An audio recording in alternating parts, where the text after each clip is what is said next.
Theophilus TV, Murata wa Ngai.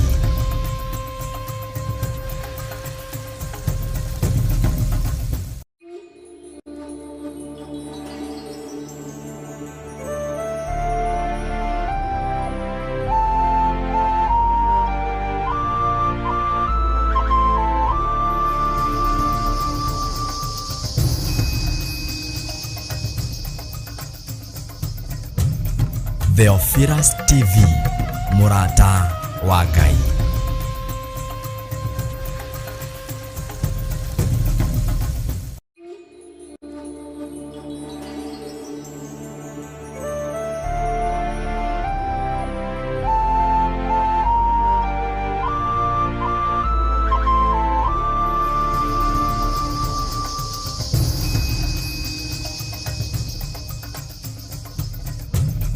Theophilus TV, Murata wa Ngai.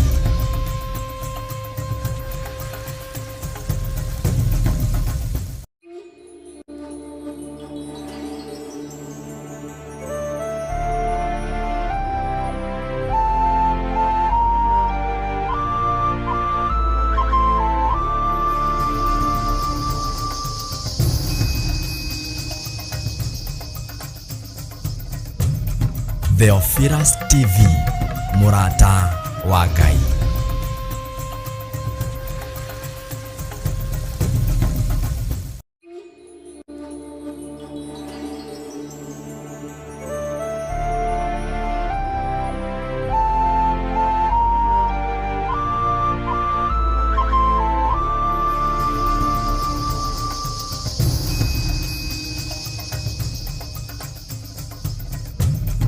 Theophilus TV, Murata wa Ngai.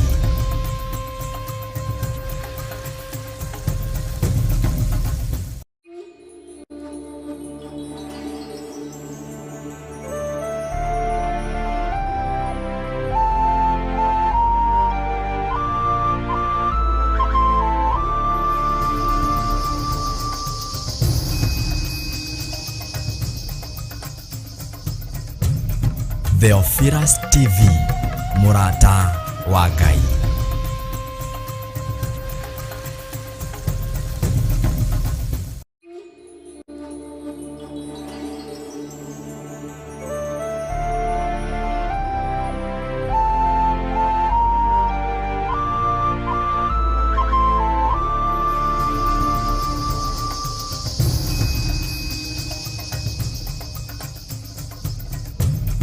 Theophilus TV, Murata wa Ngai.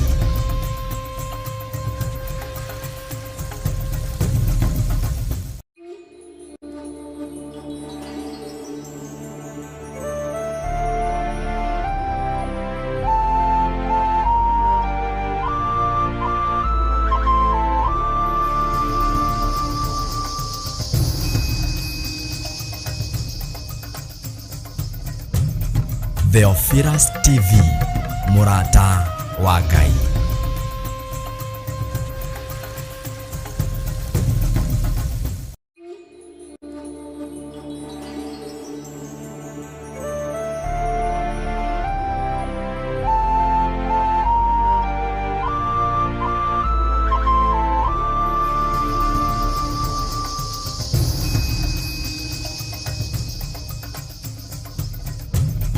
Theophilus TV, Murata wa Ngai.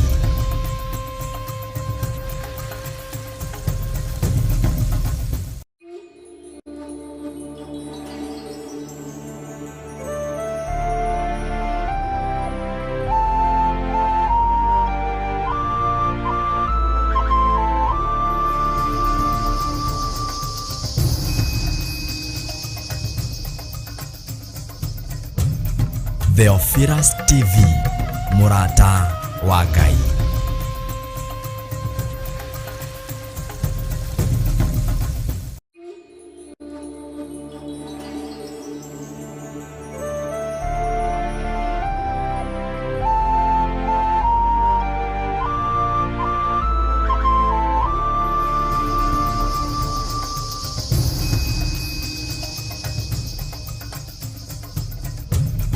Theophilus TV, Murata wa Ngai.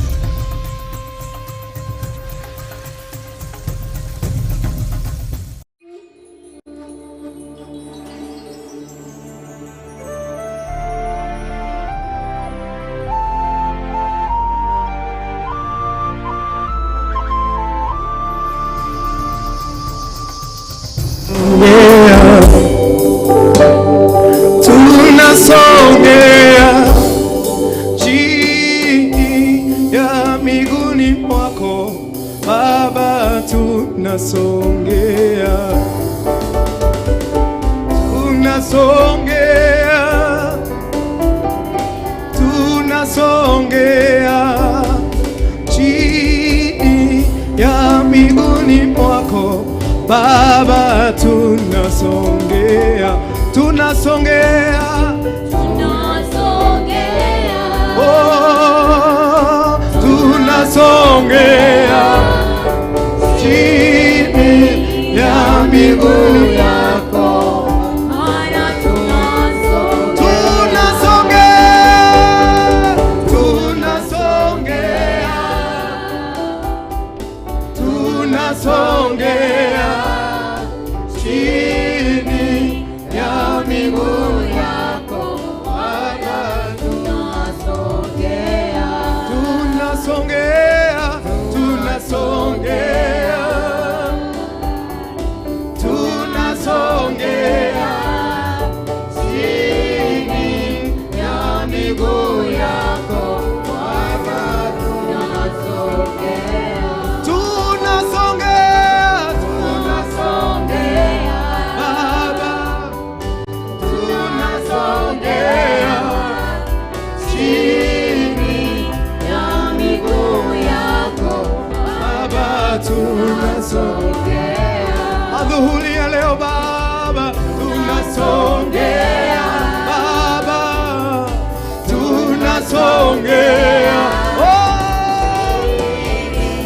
ya miguu yako, tunasongea, tunakutamani Baba, mwambie tunasongea Baba, tunasongea chini ya miguu yako, Bwana, tunasongea, ninasongea, ninasongea, ninasongea chini ya miguu yako, Bwana, tunasongea, tunasongea, tunasongea chini ya miguuni mwako Baba, tunasongea,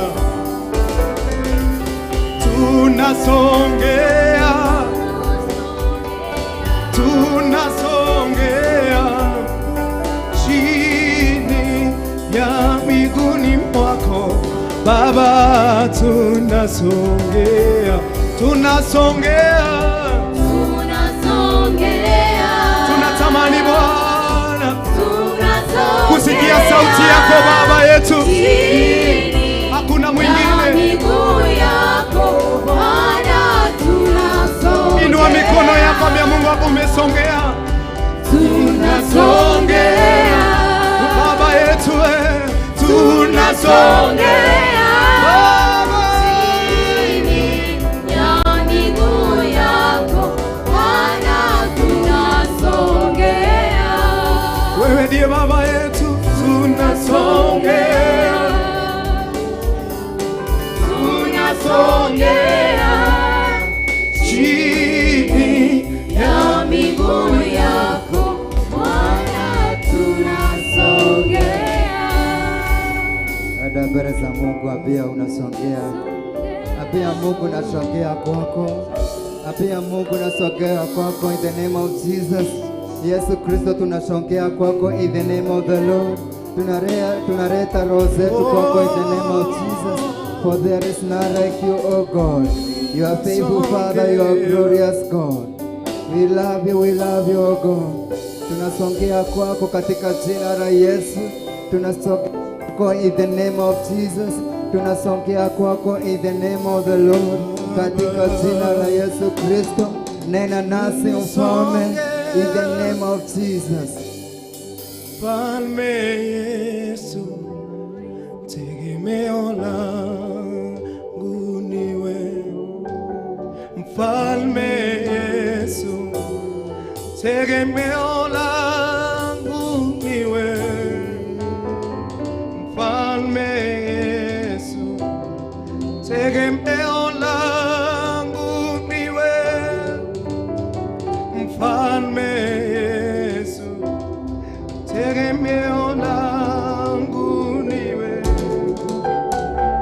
Mfalme Yesu, tegemeo langu ni wewe. Katika ujana wangu, Mfalme Yesu, tegemeo langu ni wewe. Inua mikono yako, ambia Mungu wako, Mfalme Yesu, tegemeo langu ni wewe. Wewe ndio tegemeo langu Baba. Mfalme Yesu, tegemeo langu ni wewe. Mwambie Mfalme Yesu, tegemeo langu ni wewe. Moyoni mwangu, Mfalme Yesu, tegemeo langu ni wewe.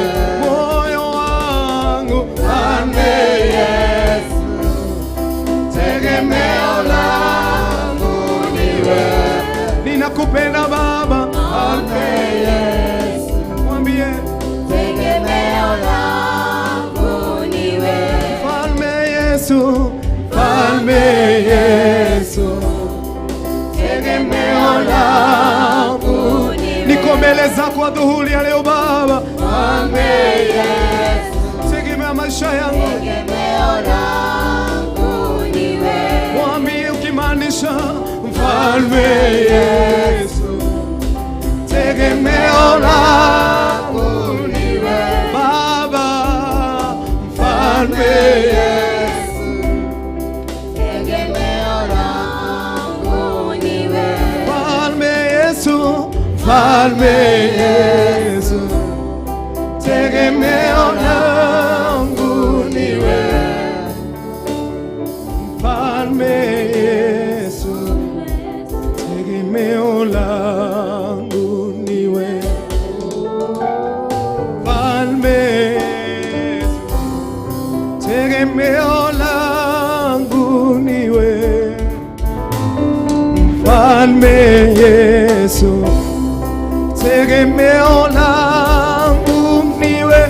Mwambie Mfalme Yesu, Baba, Tegemeo langu ni wewe tu Baba.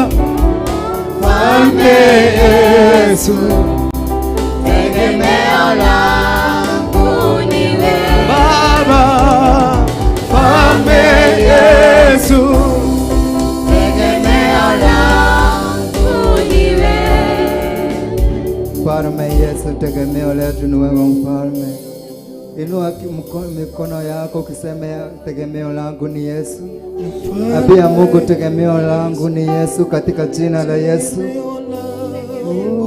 ni wewe. Mfalme Yesu, tegemeo langu ni wewe. Thank you Jesus. Mfalme Yesu, tegemeo langu ni wewe Baba. Mfalme Yesu, tegemeo langu ni wewe Baba. Mfalme Yesu, tegemeo langu ni wewe. Tegemeo letu ni wewe Yesu, in the name of Jesus Christ our Father. Tunasema tegemeo letu ni wewe mfalme, in the name of the Lord. Kwa ujana wetu Yesu Kristo, tegemeo letu ni wewe mfalme. Oh God, the King of glory, in the name of Jesus. Tubebe in the name of the Lord, the King of glory. Wacha mkono wako mfalme utubebe in the name of Jesus. kwa sababu hatuwezi peke yetu. In the name of the Lord, wetu tegemeo yetu in the name of Jesus Christ our Father. The storm are heavy in the name of Jesus Christ our Father, that has said, God, that you are going to destroy the youth. But God, we pray in the name of Jesus Christ our Father, ya kwamba tegemeo letu ni wewe Mfalme. Hatutaangamizwa na gharika in the name of Jesus. Hatutaangamizwa na mambo ya dunia in the name of the Lord. Tunatangaza in the name of Jesus Christ our Father, ya kwamba ujana wetu uko ndani yako in the name of Jesus. Naficha ujana wetu kwako katika jina la Yesu Kristo, kwa sababu ni Mungu na hakuna mwingine aliye kama wewe. You are glorious, you are faithful, Father. We love you, we love you, we love you, oh God. Rabaganda, Ramaganda. Thank you, Jesus. Thank you, Jesus. Nipungue wewe uongezeke, mimi nipungue wewe uongezeke. Mwambie mimi nipungue wewe uongezeke. Maisha yangu mimi nipungue wewe uongezeke. katika maisha yangu mimi nipungue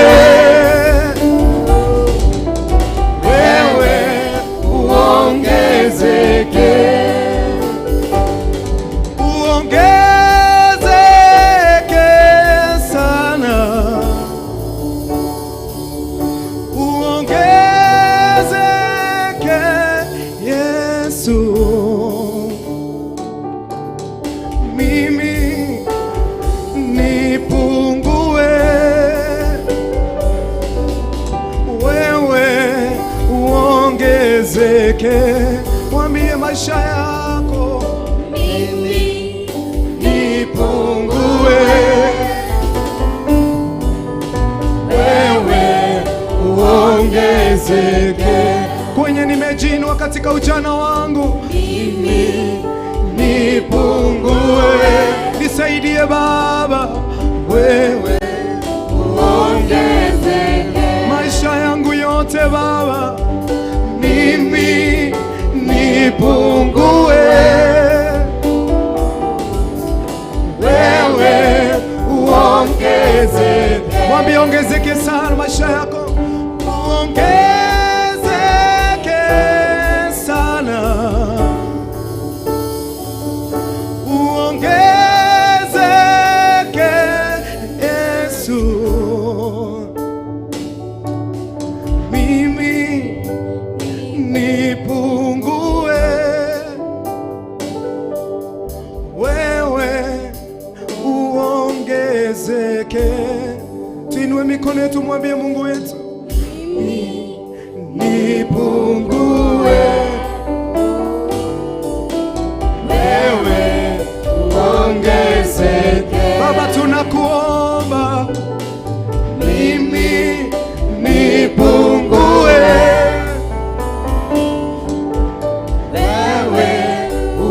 ongezeke. Baba ongezeka maishani mwangu. Fungua kinywa chako, mwambie Mungu ongezeke maishani mwako.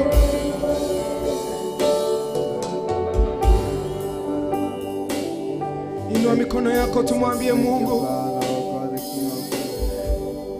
nenda gotea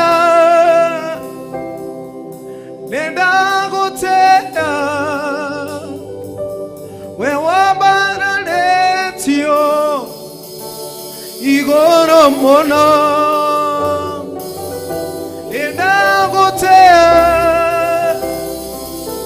Nenda gotea na kuinamerera we modelo gaiwe. Nenda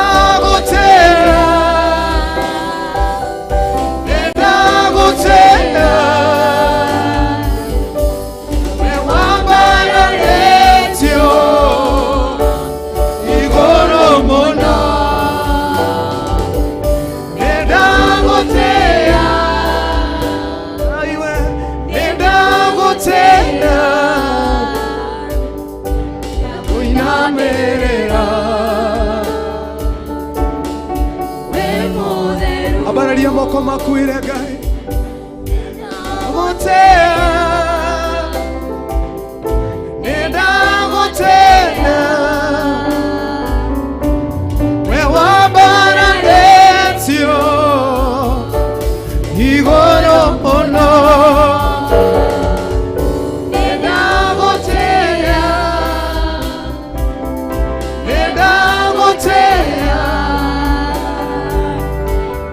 inamerera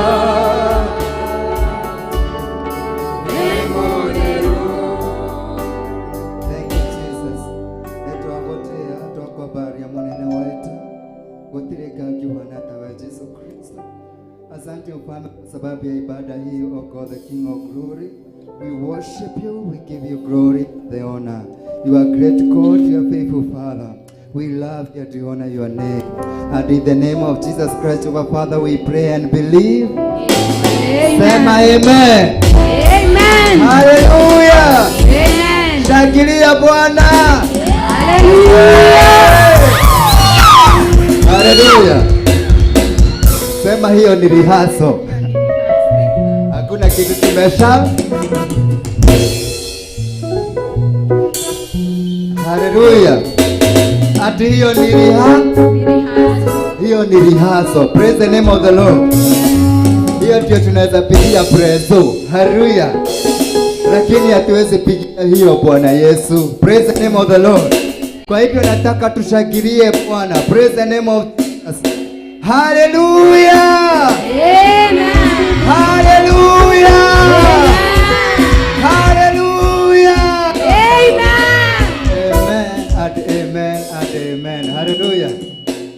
Na pia kwa sababu ya wakati tunataka kupeana. Hallelujah. Kwa hivyo tutakuwa na praise bill too. Praise the name of Jesus. Tupewe praise bill ndiposa tuweze ku welcome ambao wanachukulia kutoka hapo. In Jesus name.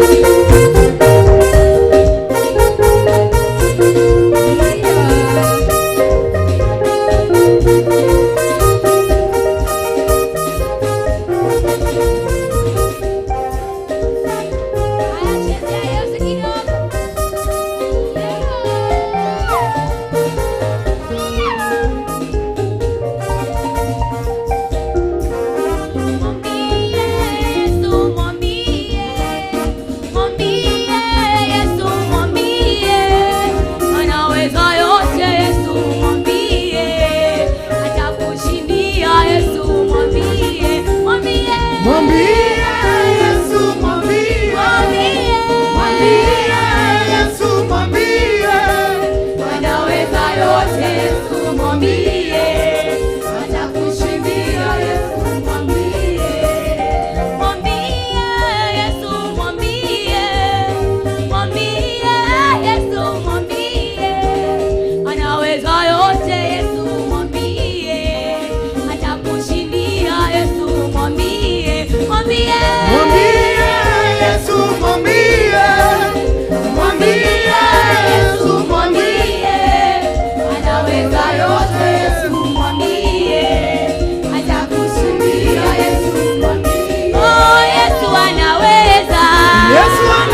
Hallelujah. And then utaruka ushangilia Bwana. Praise the name of the Lord. Wenye wako na vitaba wachukue vitaba wazukushe hivyo. Praise the name of Jesus. Hallelujah. Moja Yesu. Hallelujah. Ndio tunasema moja Yesu. Moja Yesu. Moja Yesu. Pili Yesu. Tatu Yesu.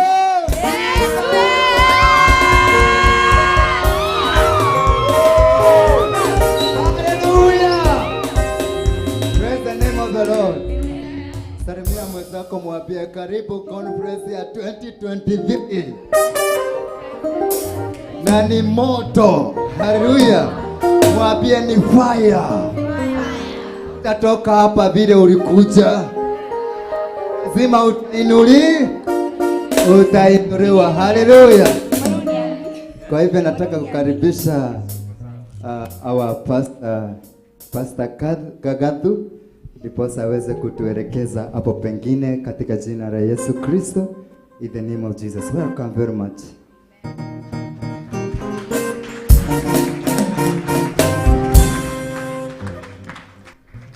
Wapigieni makofi. Sasa pigieni Mungu makofi. Hiyo ilikuwa ya waimbaji. Asanteni sana, mnaweza keti. Nichukue nafasi hii kukaribisha wale wameingia saa hii. Kuna wao wameingia saa 8 na kuna wao waliingia saa 7. Tulikuwa tumeanza hapo asubuhi. Kwa hivyo kama umekuja wakati huo, you are most welcome and feel in the conference. Sasa tunataka kuingia katika kipindi kingine ya saa 8. Ilikuwa ianze saa 8 lakini naona sasa ni saa 10. Let me take this chance to apologize. Kwa nimesema lunch tutakula saa ile tulitoka hapa. But due to one or two things, you had a very late lunch, isn't it? Hata ile yote mmesema wakubwa wameniletea. Na kesho nitarekebisha. Kwa hivyo msiwe na wasiwasi. So, before I welcome I have seen Pastor Daniel Karaja from Nakuru, juu yako wapi? Nataka tu asalimie watu. Kama unamuona Pastor Daniel Karaja from Nakuru, akuje asalimie watu kama ako karibu. Before I welcome our facilitator, atupeleke through what we are supposed to learn this afternoon. It is the main reason why you are here. It is the main reason why you are Christian. It is the main reason why Jesus died. And that is why we need to start. Because we say that in the beginning, God. Therefore we need to know, why do we have Christians? Why are we called Christians? Why are we saved? So we need to understand that from the basics. So kama pastor hapatikani, I think we'll continue. Natusalimia dakika ingine.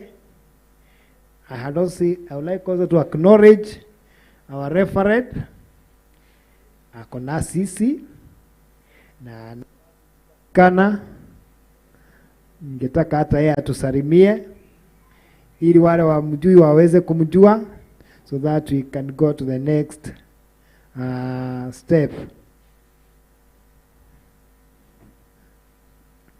Yeah.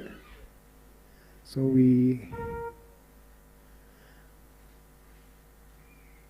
and I'm hoping that you have somewhere to write. Kuna mahali ya kuandika, uko na swali. Unajua hata kuna wengine wanauliza Mungu ni nani. It's good to ask. Hata unaweza uliza kwa nini umwamini Yesu? Why believe? Why believe in Jesus? So welcome referent. Salimia watu. Take this chance before we welcome our speaker.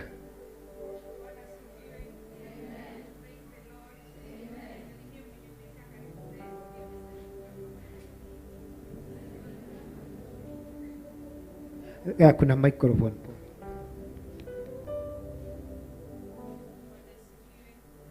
Salimia mwenzako High five. Bwana wabariki na Bwana watende. Mwambie mwenzako umekaribishwa. Mwambie karibu Theophilus Church. Si mwambie huyo mwingine na umwambie kwa furaha ukicheka. Unanuna nini? Si mmekula? Muulize mwingine kama ameshiba. Muulize unanuna nini? Muulize kama ameshiba. So mwambie kwa furaha sasa. Muulize kama ameshiba na umsalimie kwa mkono wa nini wa right. Salimie mwingine, muulize kama ameshiba. Muulize mwenye yako nyuma yako, muulize umeshiba. Mwambie ni karibu Theophilus. Bwana tukuzwe. Mnajua maana ya Theophilus ni nini? Sababu mmekuja Theophilus na mmejaa. Muulize huyo mwingine kama anajua maana ya Theophilus. Nani anaweza tuelezea maana ya Theophilus? Theophilus ni nani? Jerry usituelezee. Nataka hao wengine watuelezee. Nani atatuelezea Theophilus ni nini? Mko Theophilus. Theophilus maana yake ni nini? Ukidefine Theophilus ama ulizwe Theophilus ni nini, utaelezea ni nini? Msiseme tu murata wa Gai. Utaniambia mpaka kwa maandiko kama kuna murata wa Gai. Usimame na utuambie maandiko, utupe maandiko. Nani atasimama?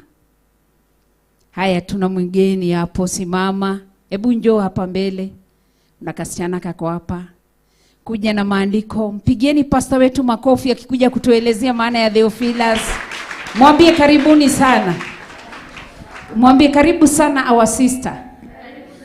Our sister pastor. Kuja hapa mbele pastor wetu. Mpigieni makofi tena. Si tumekuja kusoma. Si ndio? Pastor wetu karibu hapa kwa pulpit ili utuelezee na usalimie church, utuelezee maana ya Theophilus.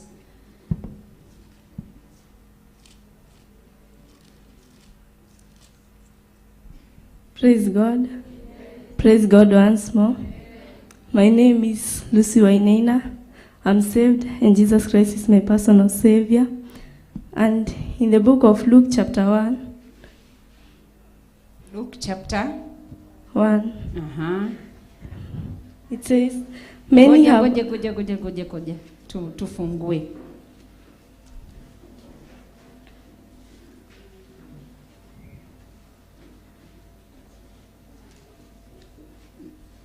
Mmefungua? Nani hana Bible? Mko na Bible nyinyi wote? Na notebook? Uliza huyo mwingine mbona uliacha Bible? Wenye hawana Bible hebu wasimame. Kila mwenye ako na Biblia simame. Mwenye ako na Biblia simame na Biblia yake aisimamishe kwa mkono wa kulia. Wa kulia si kulia. Right hand. Wenye wako na Bible. Hebu uliza huyo mwingine uliacha ya secondary kwa nini?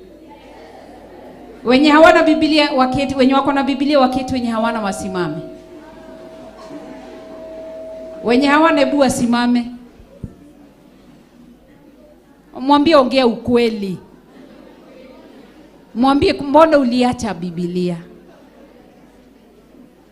Wenye hawana Biblia nipungieni mkono tafadhali. Kwa nini mliacha Bible? Mlijua mmekuja church na mko na notebook. Kwa nini mliacha Bible? Si tulisoma primary, ni secondary school tulisoma na Bible, primary tukasoma na Bible, si ndio teacher? Hizo Bible hatazijaharibika. Ama ziko huko dom. Hebu endeeni Bible zenyu saa hizi. Kimbieni haraka. Na mkirudi mkuje kila mtu na kiboko. Watuletee Bible. Pastor wetu vumilie kwanza walete Bible. Kila mtu aende Bible yake na notebook na pia pen ya kuandika.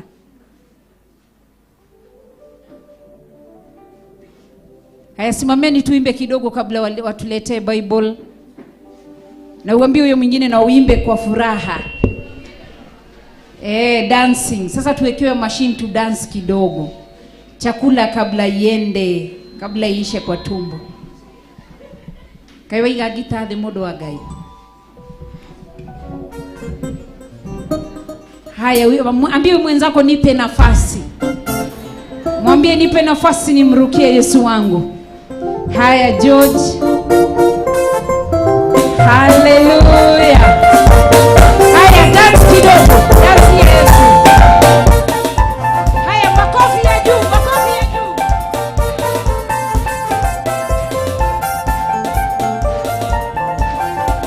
Makofi ya chini sasa.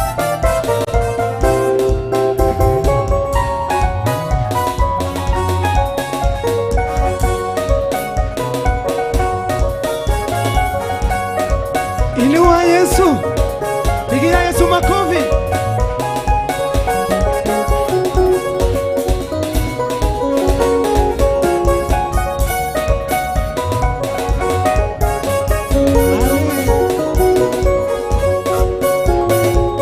Asanti Yesu kwa kuwa wewe yu mwema. Oh, asanti Yesu kwa kuwa wewe yu mwema. Pigia Mungu wako makofi. Inua Yesu. Inua Yesu. Inua Yesu, chezea.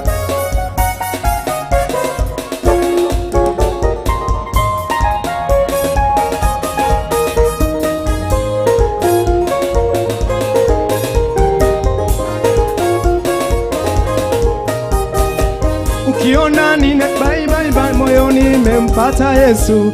Na nina imba moyoni nimempata Yesu. Haya, pigia Mungu wako makofi.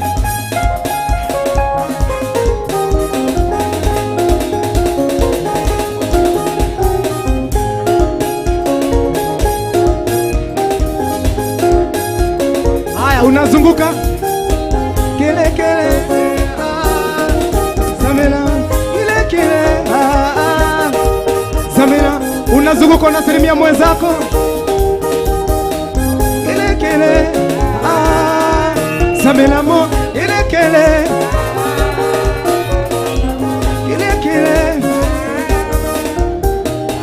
Kele kele.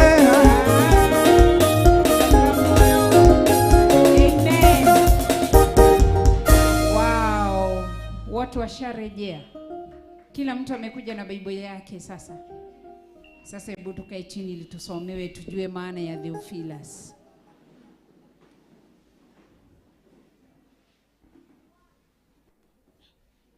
Luke chapter 1.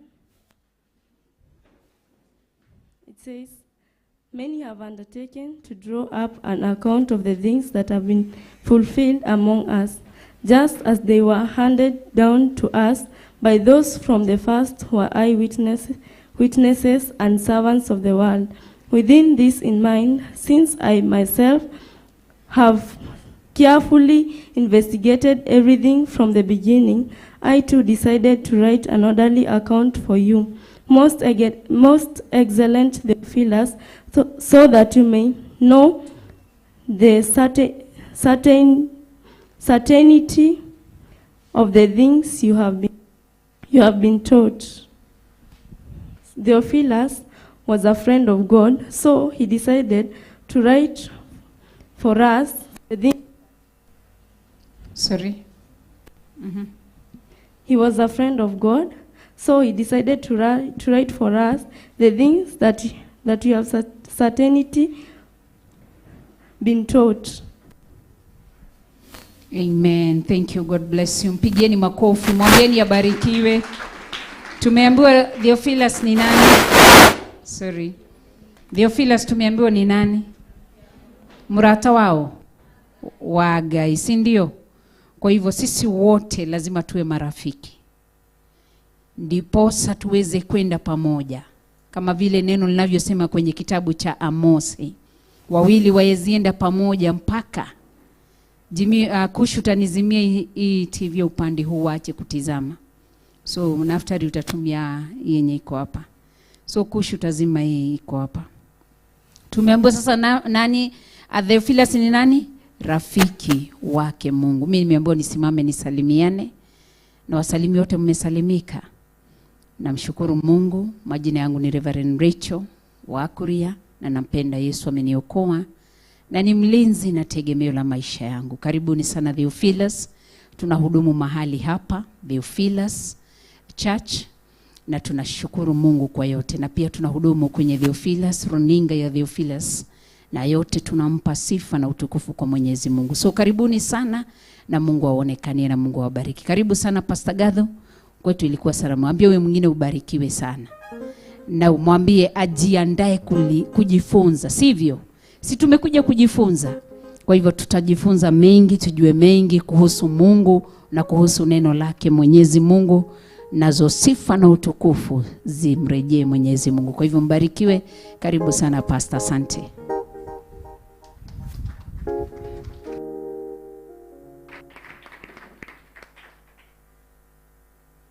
Mpigieni makofi. Thank you our referent for those few words. Na hata hizo salamu kama angeketi amungepata hiyo jina Theophilus. Umejua sasa iko wapi? Sasa ukiulizwa Theophilus, ukiulizwa na mtu Theophilus ni kumaanisha nini, utajua. So we are all friends of God. And now it has come to our time to hear why we become friends of God. Na nini inafanya mtu awe rafiki ya Mungu. Because hata wewe wakati unachagua rafiki kuna zile qualities unafanya nini? Unaangalia. Unamchagua kati ya wengi. So I would like us to welcome our facilitator this afternoon or this evening, Pastor Ann, aweze kutuelezea nini wokovu ni nini, what is salvation, and how can you get salvation, and how much money are you supposed to pay so that you get what? Salvation. Na inapatiwa watu kabila gani? Pengine ni ya Wakikuyu ama pengine ni ya Wasugu. Hata tuelezea. Na kama uko na swali yoyote inakusumbua about salvation, this is the right time to ask. You like the question, pass it forward. Itatufikia hapa na tutakuwa na wakati wa kushughulikia hiyo maswali. Iko sawa sawa? Kwa hivyo usiogope kuandika, lakini uandike swali ambayo tunaweza fanya nini? Hata wewe ukisimama utaweza fanya nini? Kuisoma. Usiandike swali ambayo hata tukikwambia usimame uwezi ukasoma.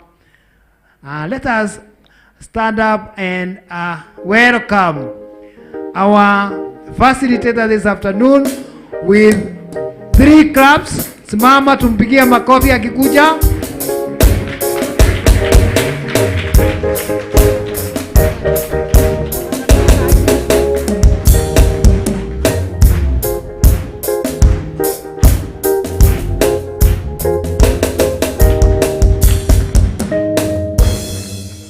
Asanti. Bwana Yesu asifiwe. Praise the Lord. Wale wa huko nyuma, Bwana asifiwe. Praise the Lord. God is good and all the time. And I'm a witness. Tuketi. Nashukuru Bwana kwa sababu ya nafasi hii ambayo ametupa mimi na wewe tukaweze kujifunza maandiko. Bwana Yesu asifiwe. Nachukua nafasi hii kushukuru the leadership of the Theophilus Church, starting with our apostle, bishop and our Reverend Lecho, kwa sababu ya kutuandalia conference kama hii. Bwana Yesu asifiwe. Na shukuru Pastor Caro. Wakati Pastor Caro alikuja Mutaria, tulifanya urafiki na tukawa tunahubiri injili pamoja, na this far we have gone and we are still on the way. Bwana Yesu asifiwe. So tunapoleta neno la siku ya leo, nashukuru Bwana kwa sababu hata mimi ni mwanafunzi katika hili darasa. Bwana Yesu asifiwe. So sio wewe peke yako unayesoma, because the Bible says that the word of the Lord is new every moment. Bwana Yesu asifiwe. Kila wakati neno ni jipya. So hata kama tulisoma jana na juzi na last year, the way we are leading it, the way the Holy Spirit is ministering to us is different na vile alitutembelea asubuhi. Bwana Yesu asifiwe. So tutaenda kujifundisha kuhusu wokovu. Na tunapojifundisha kuhusu wokovu in relation to what the Bible says. Bwana Yesu asifiwe. Ni kwa sababu ukitoka huko nje unaweza sikia mtu akisema nimeokoka, but it's not what the Bible says. Bwana Yesu asifiwe. So leo tutafundishwa na maandiko wokovu ni nini. Bwana Yesu asifiwe. Nimekuwa mwalimu wa Sunday school kwa muda mrefu, na hata leo mimi ni mwalimu wa Sunday school. Na one of the thing tunafundisha watoto ni wakisimama mbele kupresent anything, hata kama ni katoto kama miaka 3, kusema Bwana asifiwe, simrudishe. Tuasimu mimi ndio mtoto na wewe ndio mtu mzima, si ndio? Tuseme mimi ni mtoto wa Sunday school, si ndio? Na wewe ndiye the congregation ya church. So tunafundisha mtoto akifika hapa mbele kupresent anything, aseme Bwana asifiwe. Aseme naitwa Hana Wangari na nimeokoka. Hata kama hakajui kuongea, akaseme aje, naitwa fulani na nimeokoka. And some of us we have grown like that. Si ndio? Hata saa hii ukiitwa hapa mbele, the first thing to say is whether you are born again or not. Si ndio? So huo wokovu tunasema nimeokoka. What is that? Ni nini hiyo? If you are told to explain wokovu ni nini, hiyo unasema nimeokoka, unaweza explain namna gani? Useme ya kwamba hakika mimi nimeokoka and have confidence. Mambo mengine tunayosoma hapa inatusaidia even kuwa na confidence hata tunapotoka nje, katikati ya marafiki, katikati ya watu wengine wanaoamini ambao hawaamini Yesu Kristo. You get the confidence kutetea the faith that you have. Bwana Yesu asifiwe. So inakusaidia ya kwamba you can stand na useme ya kwamba hakika mimi nimeokoka, like the way Paul is doing in the 1 Corinthians chapter 15. Chapter 15, Paul anatetea the resurrection of Jesus Christ. Kwa sababu kulitokea kuna watu wanahubiri, wanasema uongo, Yesu hakufufuka, hakuna ufufuo. Then when you read that chapter, Paul is studying to protect the faith and to protect that Jesus Christ rose from the dead. Bwana Yesu asifiwe. So hivyo ndivyo unatakiwa ufanye ili uweze kutetea imani yako katika wokovu. Bwana Yesu asifiwe. Not being ignorant ya mambo yale yanatendeka huko nje. Mafundisho ni mengi ya kupotosha, na mafundisho ni mengi yanaweza kukuconvince otherwise. Bwana Yesu asifiwe. But with the true doctrine of the word of God, you are able to stand. Bwana Yesu asifiwe. Tumshukuru Bwana. Tutaongozwa na Zaburi ambayo iliimbwa na Daudi. Bwana Yesu asifiwe. That is Psalms 51. Na ninaomba nipate watu 2 ama 3 watakao nisomea vizuri ili tukaweza kuharakisha katika jina la Yesu. Especially if you have NIV Bible. Kama uko na NIV Bible, unaweza kuwa wa msaada sana kwangu, because my NIV is my Bible. I like that fashion. Kwa hivyo ukiwa na NIV utaweza kuwa wa msaada sana. Bwana Yesu asifiwe. Nao tufungue katika Psalms chapter 51. Na kabla haujafungua mahali hapo, nipende tunapoongea kuhusu wokovu, ningependa ukumbuke the story of the prodigal son. Simu tunaijua hiyo kutoka Sunday school. The story of the prodigal son, ambapo kulikuwa na father and the 2 sons, si ndio? And the elder one was the prodigal, si ndio? The elder one ndiye alikuwa the prodigal son, ama ni the younger? Kumbe mnajua the younger was the prodigal, si ndio? Now that story inatufundisha mambo mawili. One, mambo yale inatufundisha ni one, that we have one father. Bwana Yesu asifiwe. Ya kwamba the father that is represented in that parable, it is the representation of the father, the symbol of our father in heaven. Bwana Yesu asifiwe. And we are all created by one, we all belong to one father, the father in heaven. Bwana Yesu asifiwe. And we are created by one God, our God in heaven. Bwana Yesu asifiwe. All of us, sisi zote tumeumbwa na Mungu na ndiye baba yetu. Bwana Yesu asifiwe. Then again, wale wote ambao tumeumbwa na Mungu, all of us who are the children of God, we have different characters. Bwana Yesu asifiwe. Na ndipo katika hiyo familia kuna vijana wawili, lakini tabia zao, character zao ni tofauti. So when we come together, watu wa Mungu tuko tofauti. Bwana Yesu asifiwe. So that is what inatokea, na mambo mengine ambayo inatufundisha mahali pale ambayo bado itatuelekeza katika jina la Yesu. So somebody to read for us Psalms 51 and see verse 1 mpaka verse 5, then tuta continue.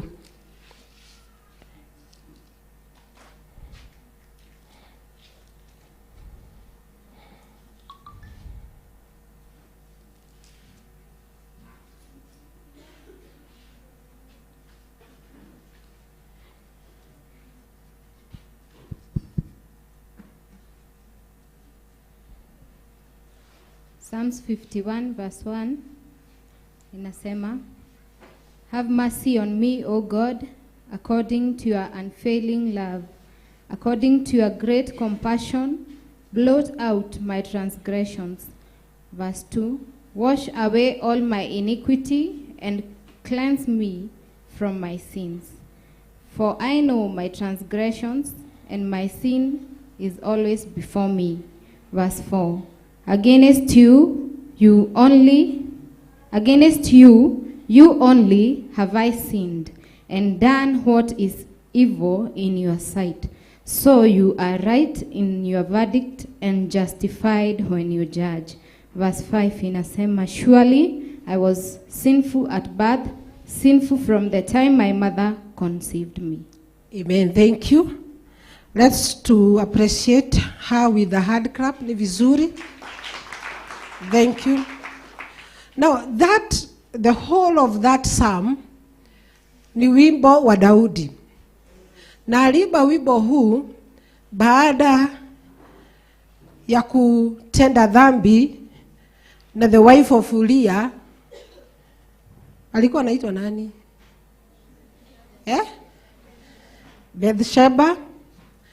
Na baadaye akajua ya kwamba hakuna mtu amenotice amefanya makosa, na kwa hivyo anafunika ile dhambi yake. Bwana Yesu asifiwe. Na baada ya kuifunika, Uriah aliuliwa, na hiyo chapter ikawa kama imeisha. But one day Mungu akamtumia nabii. Bwana Yesu asifiwe. Na nabii akakuja kwake na story ilikuwa mzuri sana. Na yeye kama mfalme, like a king, he judged harshly the person who has committed wrong. Bwana Yesu asifiwe. Later on, nabii akamwambia, that person is you, because you have of what you have done to Uriah. Bwana Yesu asifiwe. Na kwa hivyo hapo Daudi akaona ya kwamba hakuna mahali unaweza enda ujifiche Mungu. Bwana Yesu asifiwe. Na kwa hivyo kutoka hapo ndipo alienda mbele za Mungu na akaimba wimbo huu. Bwana Yesu asifiwe. Na anamwambia Mungu, nionee huruma. Mimi ni mtenda dhambi. Nimekuwa ni mtenda dhambi tangu niliingia tumboni mwa mama yangu. All the way kutoka nikiwa tumboni mwa mama yangu nimetembea na dhambi hii. I need your mercy. I need you, Lord, you who is faithful. Bwana Yesu asifiwe. Now, kile ningependa tuangalie, there are words ambazo Daudi anatumia katika hiyo Zaburi anapomsihi Mungu aweze kumsamehe. Jambo la kwanza anatumia the word iniquities, sin, transgressions, hayo maneno. Bwana Yesu asifiwe. All those are the words that means the sin. Yani yanalifaa ni dhambi. Bwana Yesu asifiwe. Unaposoma maandiko you come across those words, sinamaanisha dhambi. Bwana Yesu asifiwe. Na kwa hivyo Daudi anasema ya kwamba in verse 5 that nimekuwa mtenda dhambi tangia nilikuwa tumboni mwa mama yangu. And I ask you, is it possible to be in your mother's womb in that age hapo hata hujulikani, hata hakuna kitu, then you are a sinner. Is it possible? Bwana Yesu asifiwe. Kuna uwezekano huo ya kwamba uwe tumboni mwa mama yako na wewe ni mwenye dhambi? Bwana Yesu asifiwe. Kwa hivyo hata kakizaliwa kanazaliwa kulingana na Daudi kakiwa kwenye dhambi. Bwana Yesu asifiwe. Si ni kama hivyo Daudi anataka kutuambia. We are going to see whether it is true what David is saying. But listen, when David is saying this, there is a word in Romans chapter 5. Romans chapter 5, verse 19. Ambayo tunataka tuone kana kwamba Daudi anajua vile anasema, akisema ya kwamba tangia niwe tumboni mwa mama yangu nilikuwa mwenye dhambi. Na ndio sababu hata wakati huu dhambi imekuja kunikaribia sikuweza kujizuia kama mwanadamu. Bwana Yesu asifiwe. So read for us Romans chapter 5 verse 19. Umefika mahali pale? Romans chapter 5 verse 19.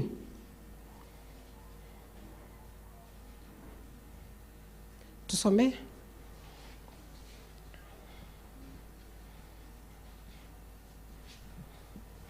Romans chapter 5 verse 19. For just as through the disobedience of the one man the many were made sinners, so also through the obedience of the one man the many will be made righteous. Amen. Bwana Yesu asifiwe. Bwana Yesu asifiwe. Just like the disobedience of one man, sin did what? Sin did what? Through the disobedience of one man, what happened? Many were made sinner. And through the obedience of one man, many were made righteous. Bwana Yesu asifiwe. Now, who is this one man that sinned, and who is this one man that brought righteousness, who obeyed? Bwana Yesu asifiwe. Who is this one man that sinned? Bwana Yesu asifiwe. Who is this man that disobeyed, and who is this man that obeyed? Bwana Yesu asifiwe. You remember what Adam and Eve did in the Eden of Garden? What did they do? They disobeyed God. Sindio? So from then, out of that disobedience of Adam and Eve in the Garden of Eden, then sin came, and many were made sinner. And that is why David is saying that even when I was in my mother's womb, I was a sinner. Bwana Yesu asifiwe. Because he is still to be the descendant of Adam. And through that sin, we are made sinner. Romans chapter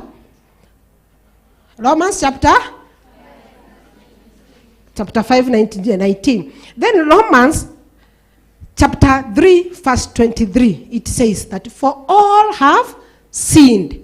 For all have sinned and fallen short of the glory of God. So that is the state of man when he comes to this world. He is in a state of sin according to the word of God. Bwana Yesu asifiwe. Because of the disobedience that was made in the Garden of Eden, we carry on. Bwana Yesu asifiwe. But there is the good news.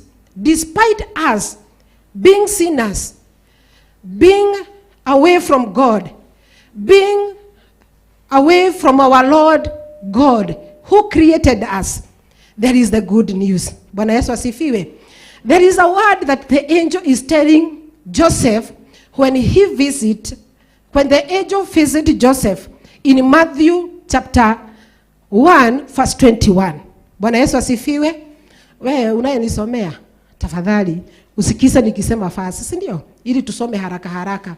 Matthew chapter 1 verse 21. There is a word the angel is bringing to Joseph.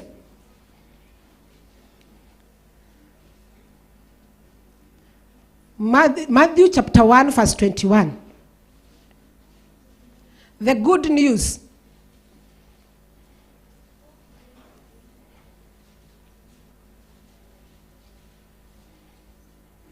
Verse 21.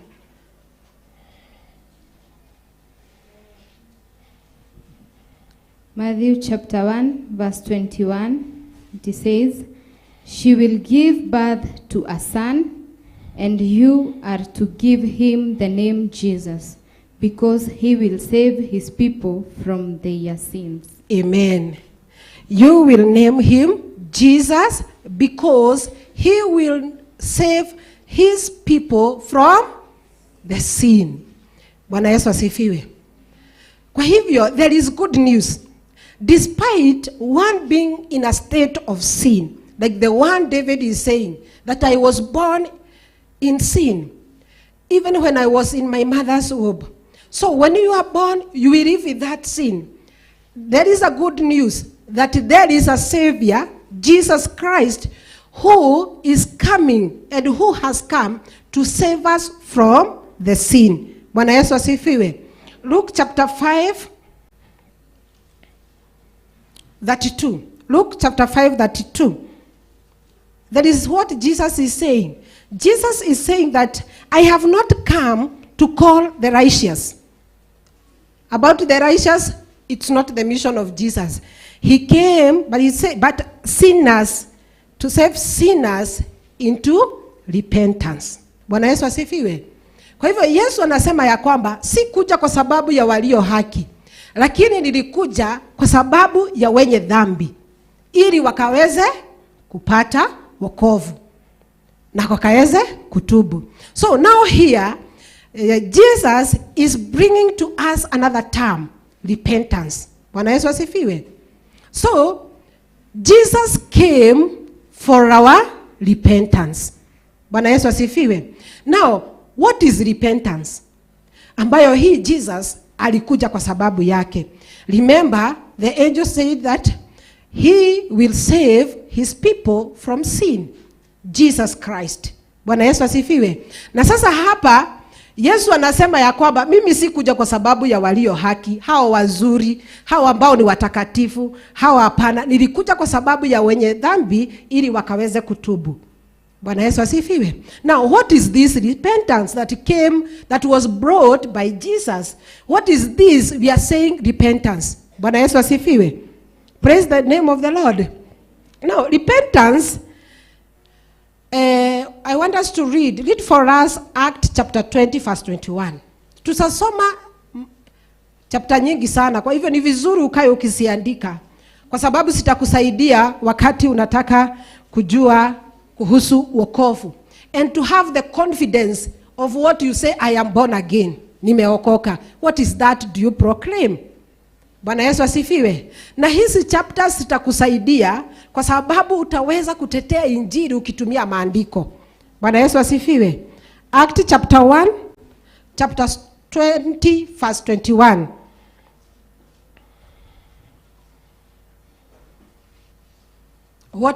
What is repentance? Tusomee hapo. Acts chapter 20 verse 21.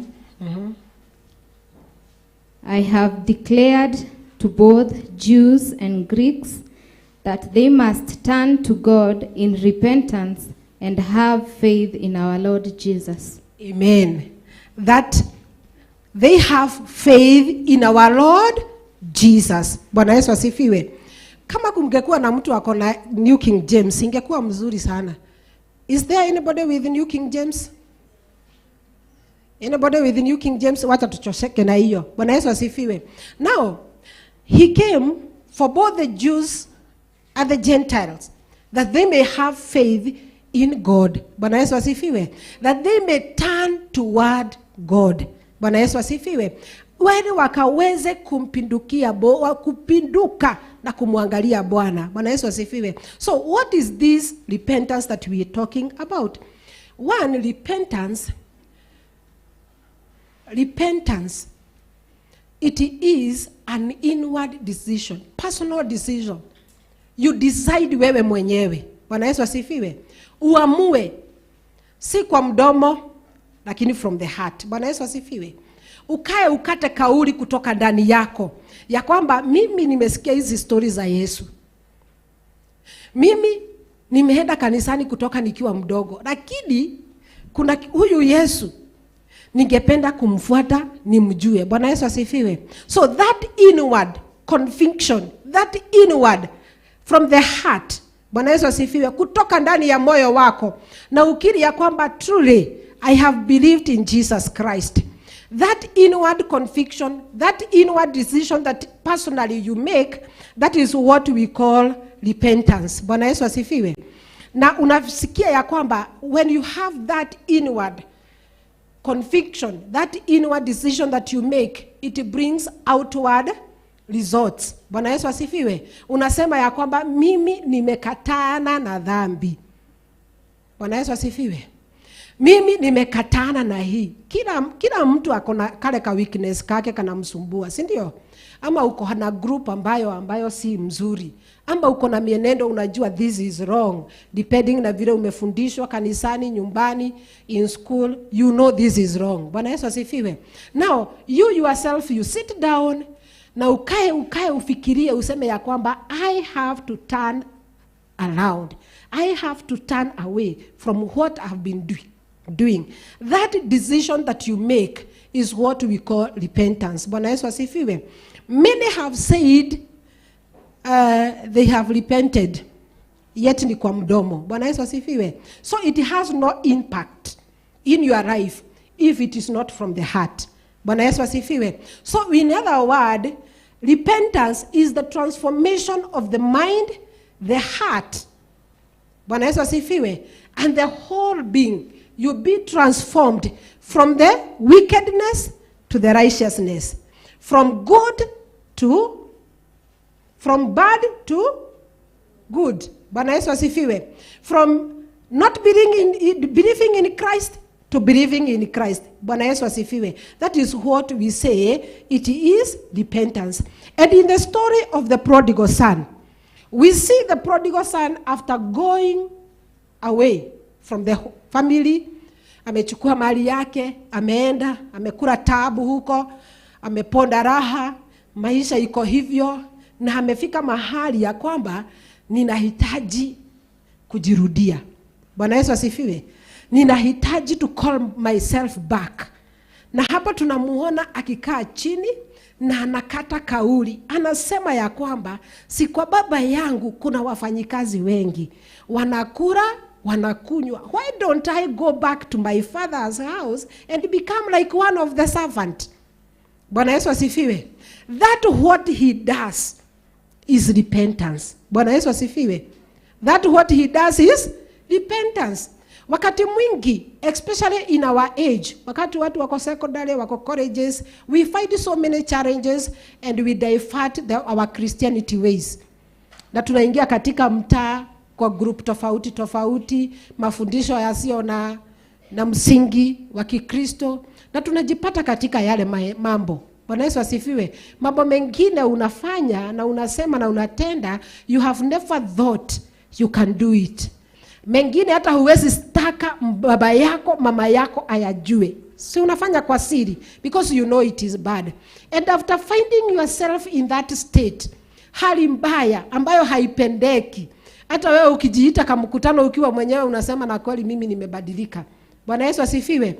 In that moment, you have to call back. You have to come back to your senses and repent, just like what the prodigal son did.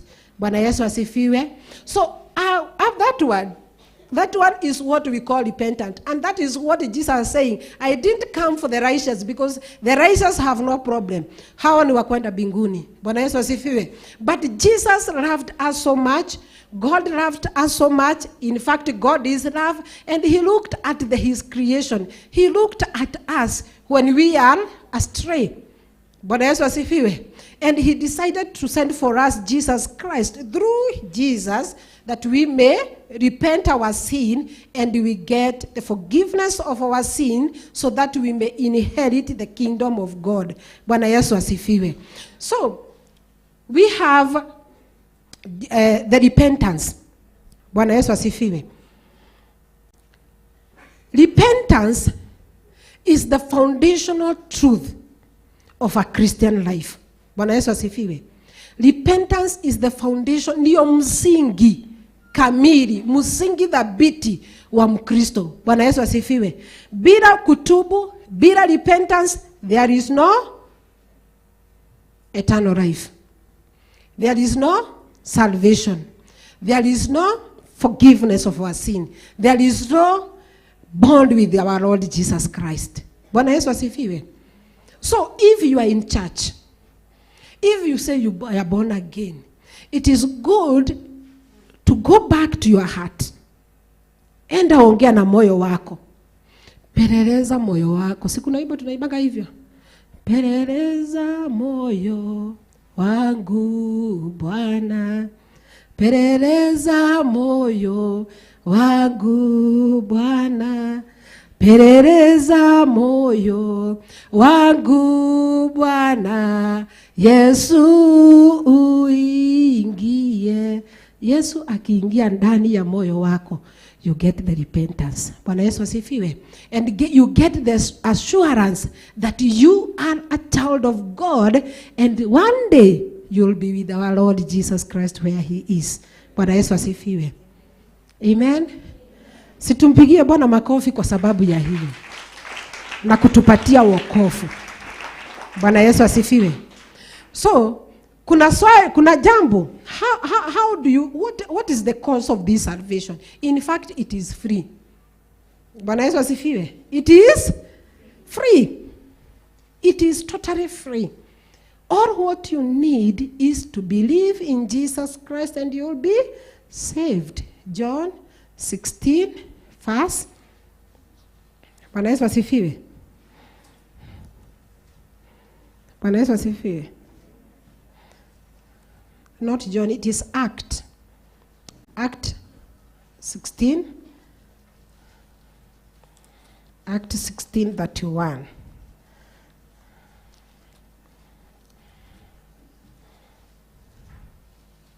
Umefika mahali pale? Tusome.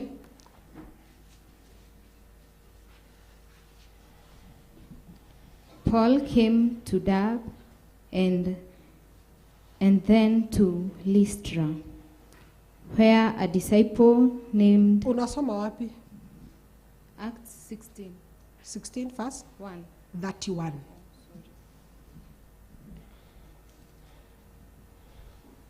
Acts 16 verse 31. They replied, "Believe in the Lord Jesus and you will be saved, you and your household." Tunyamazia tu hapo, thank you. Believe in the Lord Jesus Christ and you will be saved. Believe in the Lord Jesus Christ and you will be saved. Now, you are believing in Jesus Christ. What are you believing about him? Unaamini nini kuhusu Yesu Kristo? Bwana Yesu asifiwe. You believe in Jesus Christ and you will be saved. You believe at the work of the cross of Jesus Christ. Because at the redemption, Bwana Yesu asifiwe, katika kufa na kufufuka kwa Yesu Kristo, hapo ndipo tunapokea wokovu. Bwana Yesu asifiwe. Praise the name of the Lord. So believe in Jesus Christ and you will be saved. Bwana Yesu asifiwe. Now, what is this repentance we are talking about? It is not emotions. Unajua kuna wakati mwingine tuhisia tunakujanga, si ndio? Bwana Yesu asifiwe. Unasikia uko na tuhisi, tu emotions. Na emotions inafanya tulie. Bwana Yesu asifiwe. Emotions inaweza tufanya tulale chini. Emotions inaweza tuende hivi tukiwa tumejipinda hivi. Unaona watu wanaendaga hivi kwa sababu ya the emotions. Bwana Yesu asifiwe. Repentance It's not about those emotions. Yes, through the emotion you can repent. But hizo emotion does not mean that you have repented. Bwana Yesu asifiwe. When you look somebody like huyu aliyemsaliti Yesu, anaitwa nani? Judas. After did what? Ni betray. Yes, after betraying Jesus, this man went and hanged himself. Si ni ukweli? Alienda akajinyonga. Unataka ili kuniambia ili afike state ya kujinyonga, alikuwa na emotions zinakaa aje? Si alikuwa amefeel, si ndio?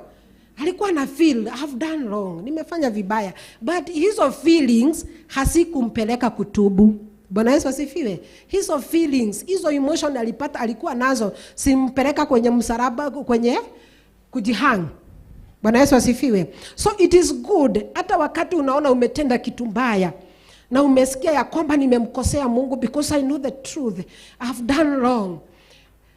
Those feelings, make sure zimekupeleka mpaka kutubu. Bwana Yesu asifiwe. Usiache tu upelekwe na emotions, nimekosea, mom sorry, baba sorry, but ni kwa mdomo, it's not from the heart. Bwana Yesu asifiwe. Make sure zimekupeleka kutubu. Bwana Yesu asifiwe. Because you may be carried by the emotion and you don't touch the heart. Bwana Yesu asifiwe. Na hati yako bado ikae, kwani ningefanya lakini wacha nijifanye tu. Na feel ni pole. Bwana Yesu asifiwe. So emotions, sometimes they do not take us to repentance. Bwana Yesu asifiwe. So you must watch yourself. Kuna watu wengine wako very emotional. Na kwa hivyo anaweza fanya kitu kadogo na ama jambo na alie na ufikirie huyo mtu ametubu, si ndio? Lakini ukweli the heart is still ni ile ya chuma, ni ile mawe, haijaguzwa. Bwana Yesu asifiwe. So emotions, they are good. They help us to know that we have done wrong, but sometimes you may be ignorant na ukose kufikia kutubu. Bwana Yesu asifiwe. Praise the name of the Lord. So those emotions must be accompanied by the decision toward change. That is repentance. Bwana Yesu asifiwe. Acts chapter 3 verse 19. Tusome.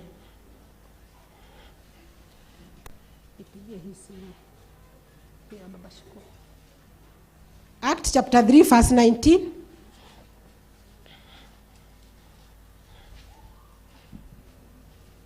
Acts chapter 3 verse 19, it says, "Repent then and turn to God, so that your sins may be wiped out, that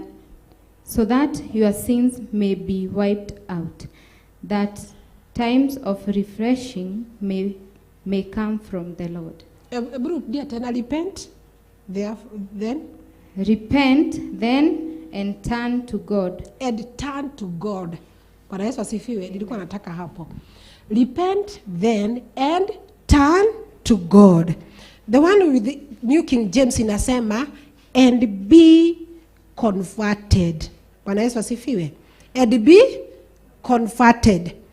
Turn to God. Be converted. So when you repent, you are converted. Bwana Yesu asifiwe. Bwana Yesu asifiwe. You turn to God. Ni kumaanisha ulikuwa umekaa hivi. Bwana Yesu asifiwe. Unaenda na kale kajia kapana. Then after you repent, you turn to God. Bwana Yesu asifiwe. So ulikuwa umekaa hivi. Opposite, si ukiwa unakaa hivi, kama God ako side hii, nani ako side hii? Bwana Yesu asifiwe. Haya, God ako side hii, nani ako side hii? So kama unaenda hivi unaelekea kwa shetani, moto wa milele. Bwana Yesu asifiwe. After you convert, after you repent, you turn to God you are converted. Bwana Yesu asifiwe. And you turn to God. Bwana Yesu asifiwe. So that is the meaning of the word conversion. You make a U-turn from the direction you are going to the opposite direction. You are a sinner. You become righteous. Bwana Yesu asifiwe. No wonder Jesus he said he did not come for the righteous, because those are in the right relationship with God, but for the sinners are still on the way to perish. So Jesus came for them, that they may be converted. After they repent, they are converted and turn to God. Bwana Yesu asifiwe. So that is the meaning of the word conversion. Bwana Yesu asifiwe. So we are converted after we repent. So we say the first thing you do is you understand yourself. Ujijue na ujue nimekosea. Bwana Yesu asifiwe. After that you repent. Bwana Yesu asifiwe. After repentance you are converted. Bwana Yesu asifiwe. After the conversion, tumesema to converse is to turn, to make a U-turn toward God. Bwana Yesu asifiwe. To turn from wrong ways to the right ways. Praise the name of the Lord. And that one you can read from Luke chapter 1 verse 16, Acts chapter 9 verse 35, Act 11:21. We are not going to read. To turn from the wrong way to the right way. Unaacha njia iliyo mbaya, unaingia katika ile njia nzuri. Now, Act 26 verse 18. Act 26 verse 18.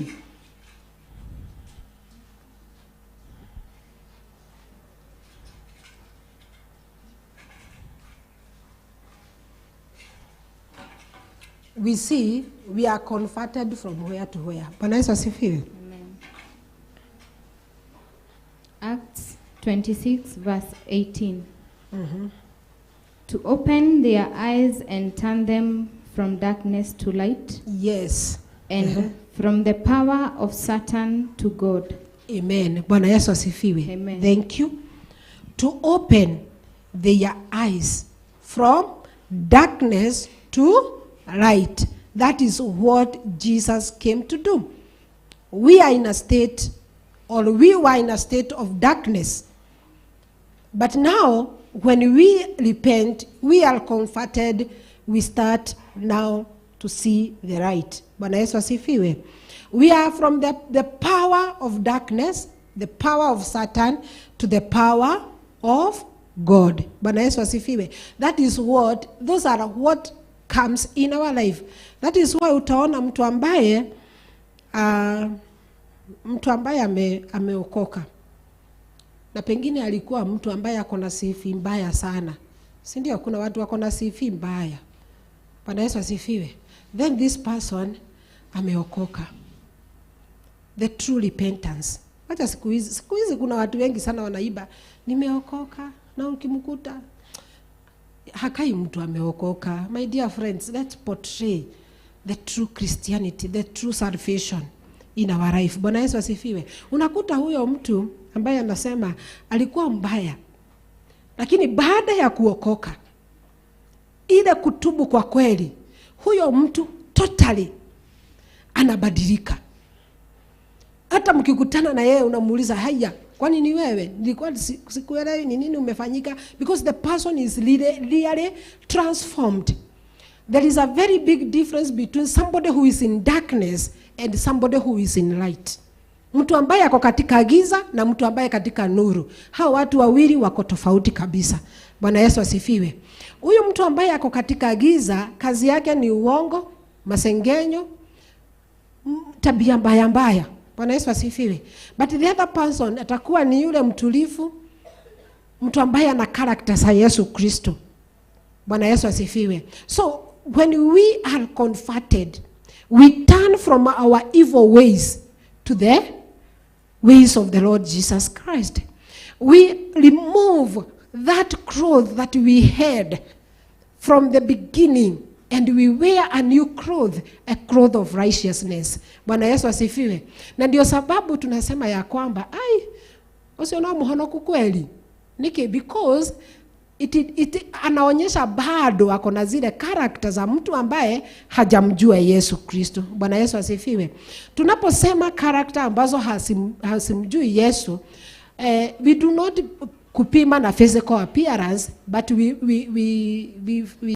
tunaangalia the morals ambazo una portray to the community, to the church, how you do things, how you talk.